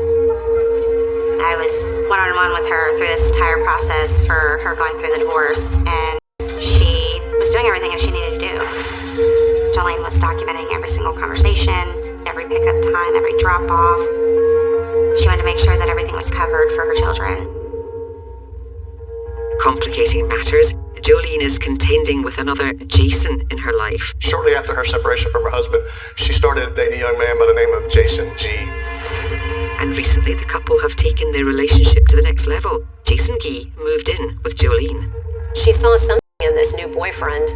But if Jolene knew everything about Jason, I don't think she would have had anything to do with him.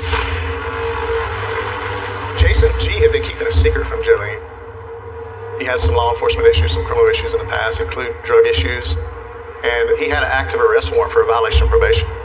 And he was keeping that from her. If Jolene's ex-husband finds out, it could potentially jeopardize her custody battle. Her biggest fear was losing her children. What Jolene doesn't know is that her domestic issues may be the least of her problems.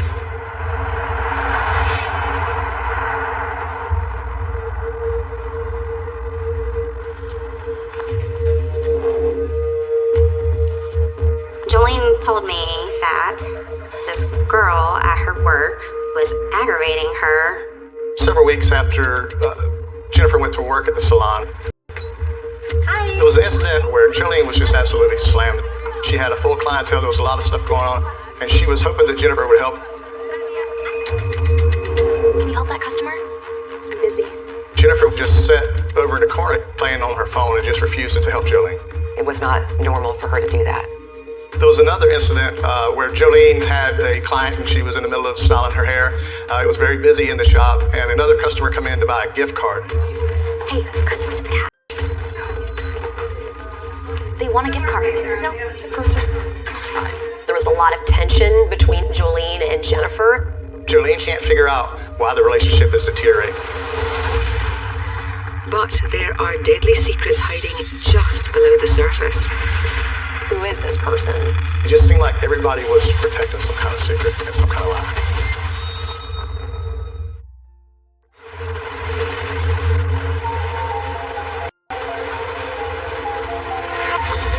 Jolene and Jennifer's work relationship is becoming severely strained.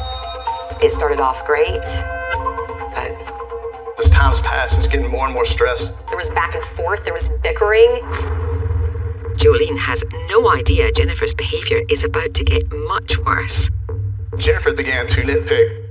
If Jolene was 1 minute late for work, she would call the owner and tell him that Jolene was late. And the lies kept going.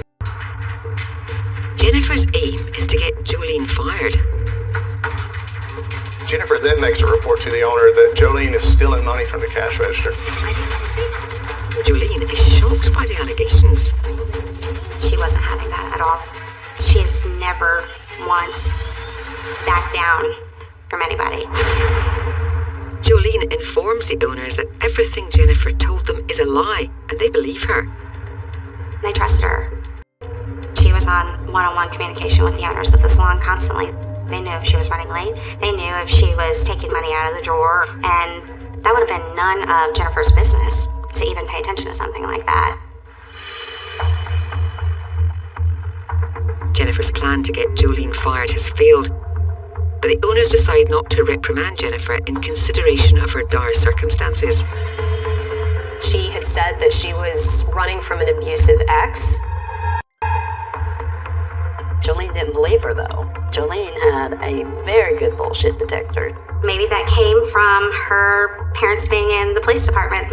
Her stepfather worked for the sheriff's office. Her mother worked for the sheriff's office. She knew when something wasn't right.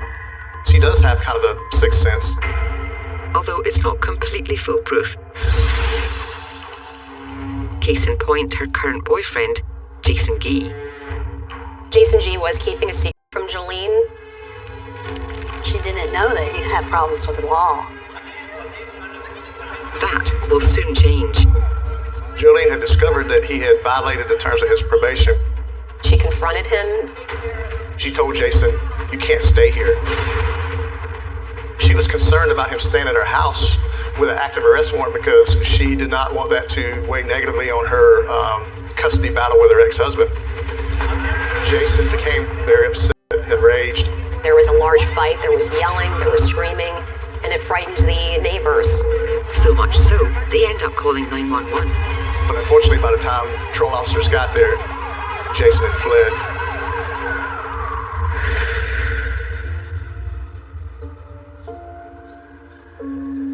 Jolene is severely shaken by the incident, and she worries what her fugitive ex-boyfriend might be capable of. Not worried about her, you know. She was living out there in the sticks by herself. The next day at work, Jolene tries her best to carry on as if nothing happened. But she's clearly shaken by this. Her concern is how this could affect her life. Particularly if her ex-husband, Jason Cummings, hears about the incident. Keeping her children was her number one priority. She naturally wanted to confide in someone she trusted, and that was a co-worker. A co-worker not named Jennifer Siebert.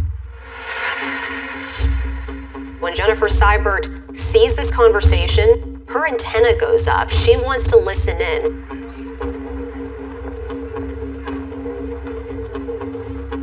Jennifer is kind of walking towards trying to eavesdrop. So Jolene asked her colleague to step towards the back of the salon so that she can talk to her privately. And as she does so, Jennifer continues to follow and try to listen on the conversation. Excuse me? Are you eavesdropping in on my conversation? She's not one to sit there and let her business out and about to somebody she doesn't want to know about it. So there was a big blow up? She yells at her, "I don't like you. Go away, you're fake." Jennifer's response is, "What do you mean I'm fake?" It leads to an intense argument.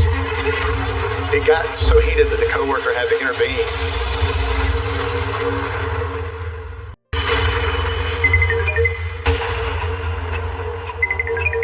Unfortunately for Jolene, her issues at work are the least of her problems.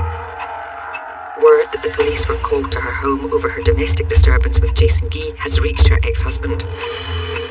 Jolene told me about the ex-husband wanting to come and take the kids from her and threatening to do so. She was very concerned. And as a mother, Jolene was not going to have that. The pressure is building in Jolene Cummings' world. She was willing to do anything for her children.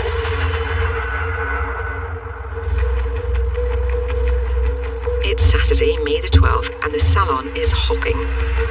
Mother's Day was the next day, so you had all the mothers coming in getting their hair done for their events, and then you also had prom. So that was a very big money day for Jolene. And for the owners, it's all hands on deck, which means Jennifer Siebert is also helping out. The first time I met Jennifer was when I went in there that day. Are you excited for prom? I had decided to get my hair done by Jolene for my senior prom. Jolene mentioned that she's looking forward to the next day. Not only was it Mother's Day, but it was also her birthday. Jolene loved to celebrate her birthday. There were big plans for the family to be together that weekend. Including Jolene's mother, Anne, and her 3 kids.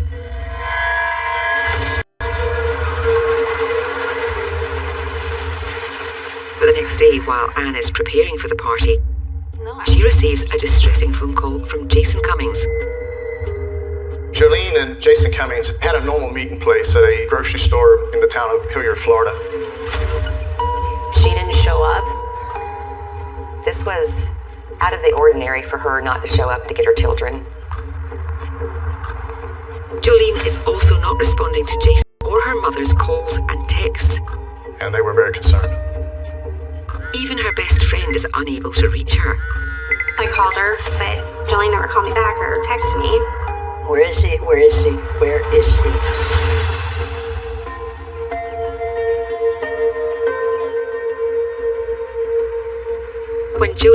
doesn't turn up for work on Monday morning, Anne uses her connections in law enforcement to ask for help. We're familiar with Ann Johnson because she's worked with the sheriff's office for years in our communications division. So when Ann Johnson reported this, we knew something serious was going on. Detective Wayne Harrington is put in charge of Jolene Cummings' missing person investigation. When I get a missing person case, there's a lot of things that we can look at to try to determine a missing person's location. We're certainly going to look at cell phone records, social media sites. We're going to look at bank records, credit card records. In Jolene's case, there was no activity on her social media pages. There was no activity on her phone. It's like she just fell off the face of the earth.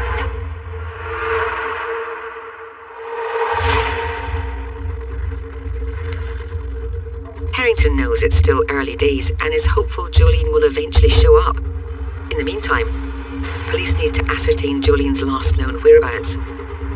Our initial investigation determined that the last time that anybody had seen Jolene was at approximately 5 p.m. on Saturday, May 12th, when she was working at Tangle's Hair Salon.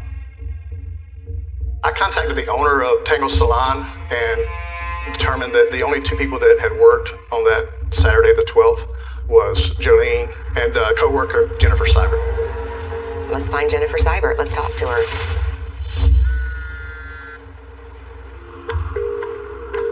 Hello? I introduced myself to her and told her that Jolene Cummings had been reported missing, and I wanted to speak to her about that. But before Harrington is able to ask her any questions, Seibert says she doesn't want to get involved. She said that she had a stalker ex-boyfriend, that if her name was listed anywhere in a report, that somehow he would find out her location and track her down. It just seemed very, very strange to me. I explained to her that I was simply wanting to speak to her because she had worked with Jolene on Saturday. I asked her, was Jolene acting weird? Did she give you any explanation of going anywhere over the weekend? She simply stated no. Jolene was acting normally and they did not discuss any future plans. Seibert says that after they closed up the salon, Jolene got in her SUV and drove away. This was the last time that Jolene was seen. Police obtain a search warrant on Jolene's home to see if they can find any clue to where she might be. They find something troubling, signs of violence. It was very suspicious. We found out that Jolene recently had a domestic violence dispute at her house, a couple days prior to her missing. With a man named Jason Gee. We knew that we had to locate Jason Gee. I had a detective that attempted to contact him via phone. The phone rang about 10 times. Finally, Jason answered the phone, and when the detective identified himself, he immediately terminated the call, and any attempts to contact him via phone after that, he had turned his phone off. So between the domestic incident that had previously occurred at the house and the fact that he was ducking and dodging the police, he was quickly becoming a suspect in this case.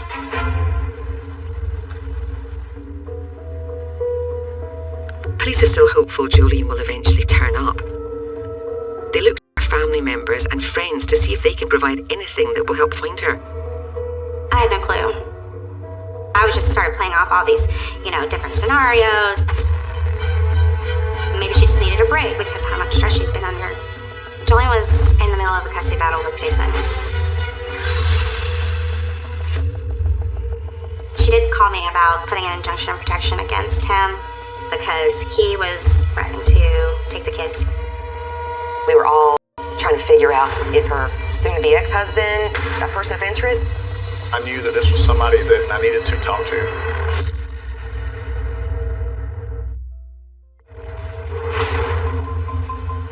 Nassau County Police have a person of interest in the mysterious disappearance of 34-year-old hairstylist Jolene Cummings. Her ex-husband, Jason Cummings. They were going through a divorce and things were getting a little messy. I made contact with Jason Cummings on the phone. He was very cooperative. He agreed to come and meet with me the next morning at the sheriff's office so that he could be interviewed. Obviously, you are a person of interest. Anytime that somebody goes missing, I understand. He talked to me freely and openly. Is there somewhere you were at, somebody you're with, that we can go back and verify where you're at? Jason Cummings was able to give me his location throughout the weekend. If you need to search anything, I got my car out here, you're more welcome. He even allowed me to search his cell phone and allowed my crime scene unit to examine his vehicle. His alibi checked out. He was cleared as a suspect. What do you think happened to Joe? Me personally, you asked me what I think. He said, if you're concerned that something's happened, I think the person you need to look at is her boyfriend. I got text messages from other people saying he's bad news. At that point in time, we knew that we had to locate Jason G. But he was hiding from law enforcement. To find Guy, investigators will use everything at their disposal. They attempt to trace his cell phone and reach out to his friends and family to see if they know where he is. Their hard work pays off. He eventually was located at a relative's house in Hilliard, Florida. He was hiding inside the house. He had hidden underneath some cardboard boxes in a room. Guy is arrested and taken down to the Nassau County Sheriff's Office to be questioned about Jolene's disappearance. There were some things that come up during the interview that were kind of red flags that did concern me. One of which, his cell phone is missing. If I had my phone and knew exactly where it was, I would tell you. It's not the only suspicious thing that concerns Harrington. If you ever hold your hands up like this. Flip on it. You got some scratches on your wrists and everything. That raised a huge red flag. Jason G explained the injuries to his arms that he had been scratched while he was petting or messing around with a dog. Guy also has some peculiar scratches on his back. He explained the scratches on his back as some branches when he was out in the woods. It didn't seem like a very good explanation. Investigators suspect Guy's injuries might be the handiwork of his missing ex-girlfriend. Jolene's a tough girl. She was a scrapper. But he denies he had anything to do with her disappearance. I love her. I didn't hurt her. I didn't have nothing to do with her being missing. And I definitely wouldn't take her away from babies. Those babies are her world. As much as things looked suspicious and bad for Jason G, he really did seem like he loved Jolene and like he was concerned that she was missing.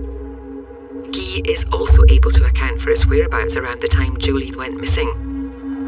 We checked the alibi, and he was basically eliminated as suspect. After interviewing both Jason Cummings and Jason G, I still had no idea where Jolene was at. To help solve the mystery, the Nassau County Sheriff's Office decides to go public with the case. We created the flyers that had photographs of Jolene and also of Jolene's vehicle. And we distributed it to the local news media. It is now 48 hours into the search for Jolene Cummings, a missing Nassau County mother. Cummings was last seen leaving work at the Tankles Hair Salon on Saturday around 5 p.m. In 2018, I was a morning show reporter. It was a big story. They were asking for our help. Nassau County Sheriff's Office volunteers search for her on horseback in a wooded area in Hilliard. It was generating a lot of buzz. It was all over social media. I'd now like to ask Jolene's mother, Ann Johnson, if she would step forward. Police also enlist the help of Jolene's mother, Anne. She was spreading the word, and she desperately wanted to find Jolene. I beg you as a mother, to please keep coming forward. For many in the Fernandina Beach community, it's the first time they hear the popular hairstylist is missing. It was kind of hard to fathom because I had just saw her a few days prior and everything was fine. People are talking about it like crazy. They're asking questions. They're wanting answers. The media attention around Jolene's disappearance eventually pays off. I received a phone call from someone who had claimed to have seen Jolene's car at a home improvement business a couple miles from Tangle Salon. Harrington and other officers quickly make their way to the location of Jolene's SUV, uncertain of what they will find. I didn't know what to expect. I didn't know if Jolene was going to be in the vehicle. Unfortunately, she's not. And when police examine her vehicle, they are unable to find any clues to where Jolene might be. It was looking more and more like something horrible had happened to her. Police are fearing the worst, but they need to be certain. We checked every business to see if there was any security camera footage. We were able to find a nearby bank that had some footage of when Jolene's vehicle was parked in the parking lot. And we want to know who was driving it. If Jolene is at the wheel, it might mean her disappearance is not the result of foul play. A figure exits the driver's side. It was pretty obvious to me that it was not Jolene. They're wondering, who is this person? Unfortunately, the bank surveillance video was not of good enough quality to identify that person, but I could see that the figure was walking towards a nearby gas station. We were able to pull the video surveillance from the gas station. And this time, police are able to clearly see who it is. It just made the hair on the back of my neck stand up. It was beyond shocking.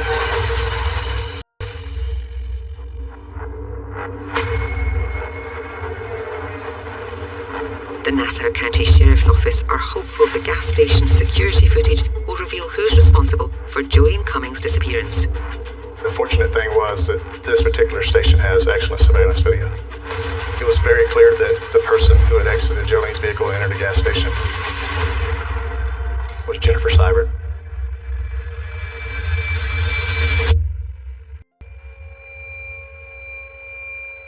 I can honestly tell you, no one saw that coming. Jennifer Seibert was wearing all black. Her hair was pulled back. In the video, you can see that she has scratch marks and injuries on her face. They suspect that Jolene could be the source of Jennifer's injuries. I knew that this was somebody that I had to locate. The problem was where to find her. I checked the address that was listed on Jennifer Seibert's application at Tangle's Hair Salon, and the address did not exist in Fernandina Beach, Florida. One of Jennifer's biggest secrets was now out. Jennifer was lying about living with her mother. She was secretly homeless. Investigators learn that up until recently, Jennifer was staying somewhere else, the local gym. The truth is, she was not working out. She would go in and she would spend hours in the locker room facility to clean up and shower. After, she would actually lock herself into a bathroom stall. When staff members did their final rounds, they were unaware that there was someone secretly spending the night. But some of the workers found her in there. They had to ban her from being there because she was using the gym inappropriately. She had all kinds of little secrets that we were starting to learn about. And no one knows where she currently is, including the owners of the hair salon. All of a sudden, she quit. Jennifer told the owner, I have a family emergency and I need to take off out of town. Police believe they know the most likely reason why Jennifer Seibert killed Jolene Cummings. I knew at that point that whatever happened to Jolene likely happened inside Tangle's Hair Salon. Nassau County Police bring in a forensic team to search the salon for any evidence of foul play. When we walk in, to the naked eye, things appeared pretty normal. But once you take a closer look, there was things, unless you were really close, you wouldn't even see them. Tiny red dots on the walls and countertop. When we analyzed those spots, it did come back positive for blood. To see if there may be more, they apply a special chemical compound on the floors of the salon.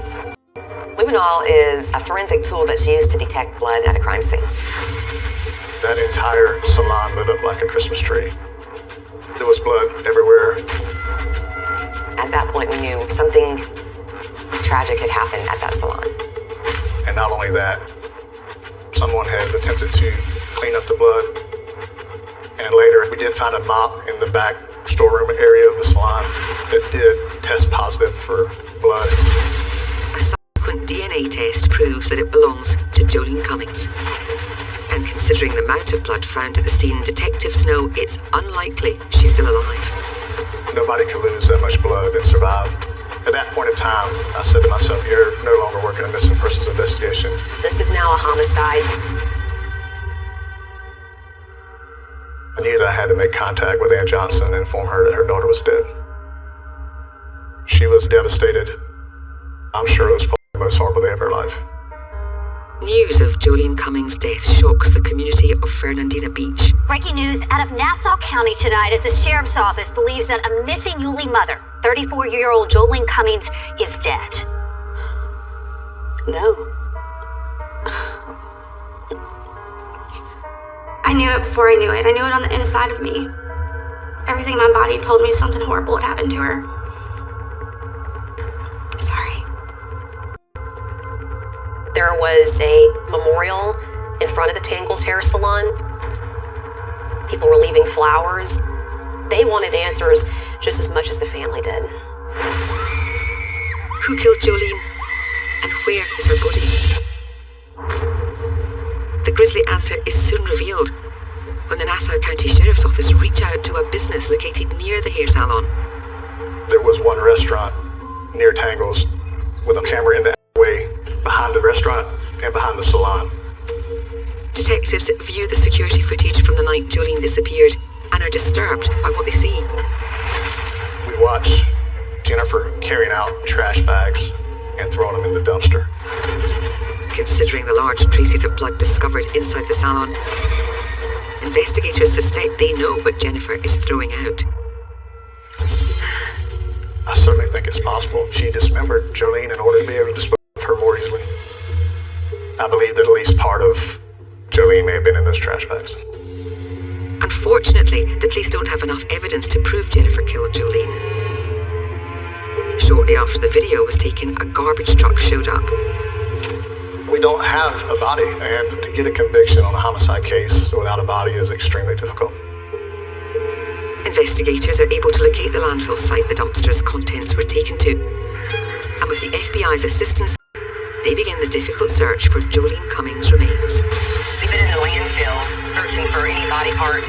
We were standing on a pile of garbage looking down like we're on top of a mountain. It was literally like a needle in a haystack.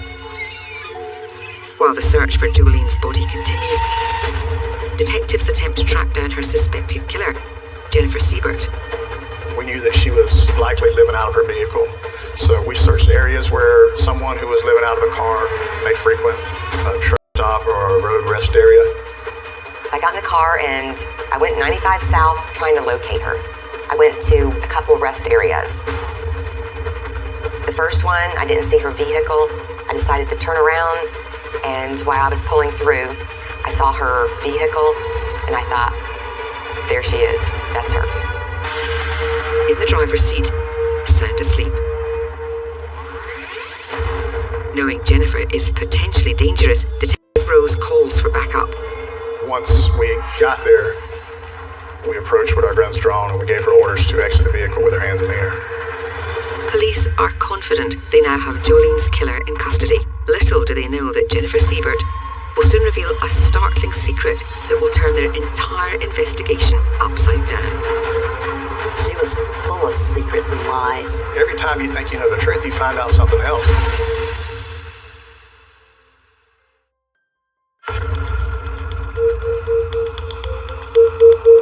Jennifer Siebert is transported to the Nassau County Sheriff's Office for processing. At this point, she was charged only with the theft of Jolene's vehicle. Investigators are certain she's guilty of much more. It was obvious that she had been in one hell of a fight. She had band-aids all over her. She also had a very long scratch going down her face. I could tell it was likely a fingernail scratch. Detective Harrington will question Jennifer Siebert to see what she may reveal about the murder of Jolene Cummings. Something happened to Jolene, and, we actually sent our crime scene unit out to process Tangles, and there was some evidence there, okay? Harrington has no idea of the startling secret Siebert is about to reveal. Can you full name? Kimberly Kessler. Kimberly. Jennifer Siebert was, in fact, Kimberly Kessler. Jennifer Siebert is a pseudonym. When you run my fingerprints through, they come up as Kimberly Lee Kessler. I've been living under this particular alias since 1999. And that's not all. 25 years, I mentioned I've been running from the FBI. They'll have a list of everything. Everything. She bragged that she had been on the run from the FBI for 25 years. Did I mention I wanted in Pennsylvania, Virginia, and Arizona? She had lived in about 14 states with about 17 different aliases, some of them that she had stolen from dead persons. The real Jennifer Siebert was a girl that had died in an auto accident, and she had stolen her name and identity off a gravestone. Kimberly always made herself out like she is smarter than anybody else. She was more than willing to sit and talk about herself all day long. But the minute that I approached her about Jolene, I think Jolene's dead, and I think you know where Jolene is. She quit talking to me. I'm going to find out where those little boys' mama is. I promise you I'm going to do that. You can help me do that, and you're the one that can make it happen right now. No, I cannot. Kimberly Kessler never admitted to anything in reference to Jolene's murder. Detectives uncovered Kimberly's disturbing criminal history that led to a life on the run. She viciously stabbed an ex-boyfriend, shot his pet, and threatened a woman with a handgun. It was obvious that she was a very violent person. I think what really started Kimberly Kessler down the path to murder Jolene was that day when Jolene confronts her and says, "You're fake. You're not who you say you are." Jolene went to the point of asking a coworker, "I don't think Seibert is her real last name. I want to find out if she has a criminal record." That could have been the tipping point for Kimberly Kessler, that the jig may be up. Her cover was going to be blown. And that's when she decided she had to kill her. Armed with this information, authorities pieced together the tragic events the day Jolene was murdered. Kessler waited until after they closed the salon. I believe that she attacked Jolene with a pair of scissors. This had to be a surprise attack. I think she thought it was going to be easy. But Jolene didn't make it easy for her. Jolene was fighting for her life. She felt like hell.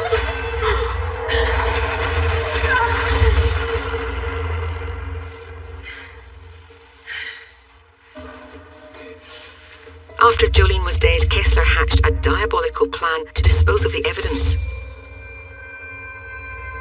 We processed Kimberly Kessler's vehicle, and we actually found a receipt. She purchased ammonia, a carving knife, trash bags, gloves, cleaning supplies. And it was all caught on the store's security cameras. We now know that they were used in a very nefarious way. The salon was closed on Sunday and Monday, so Kimberly had all the time she needed.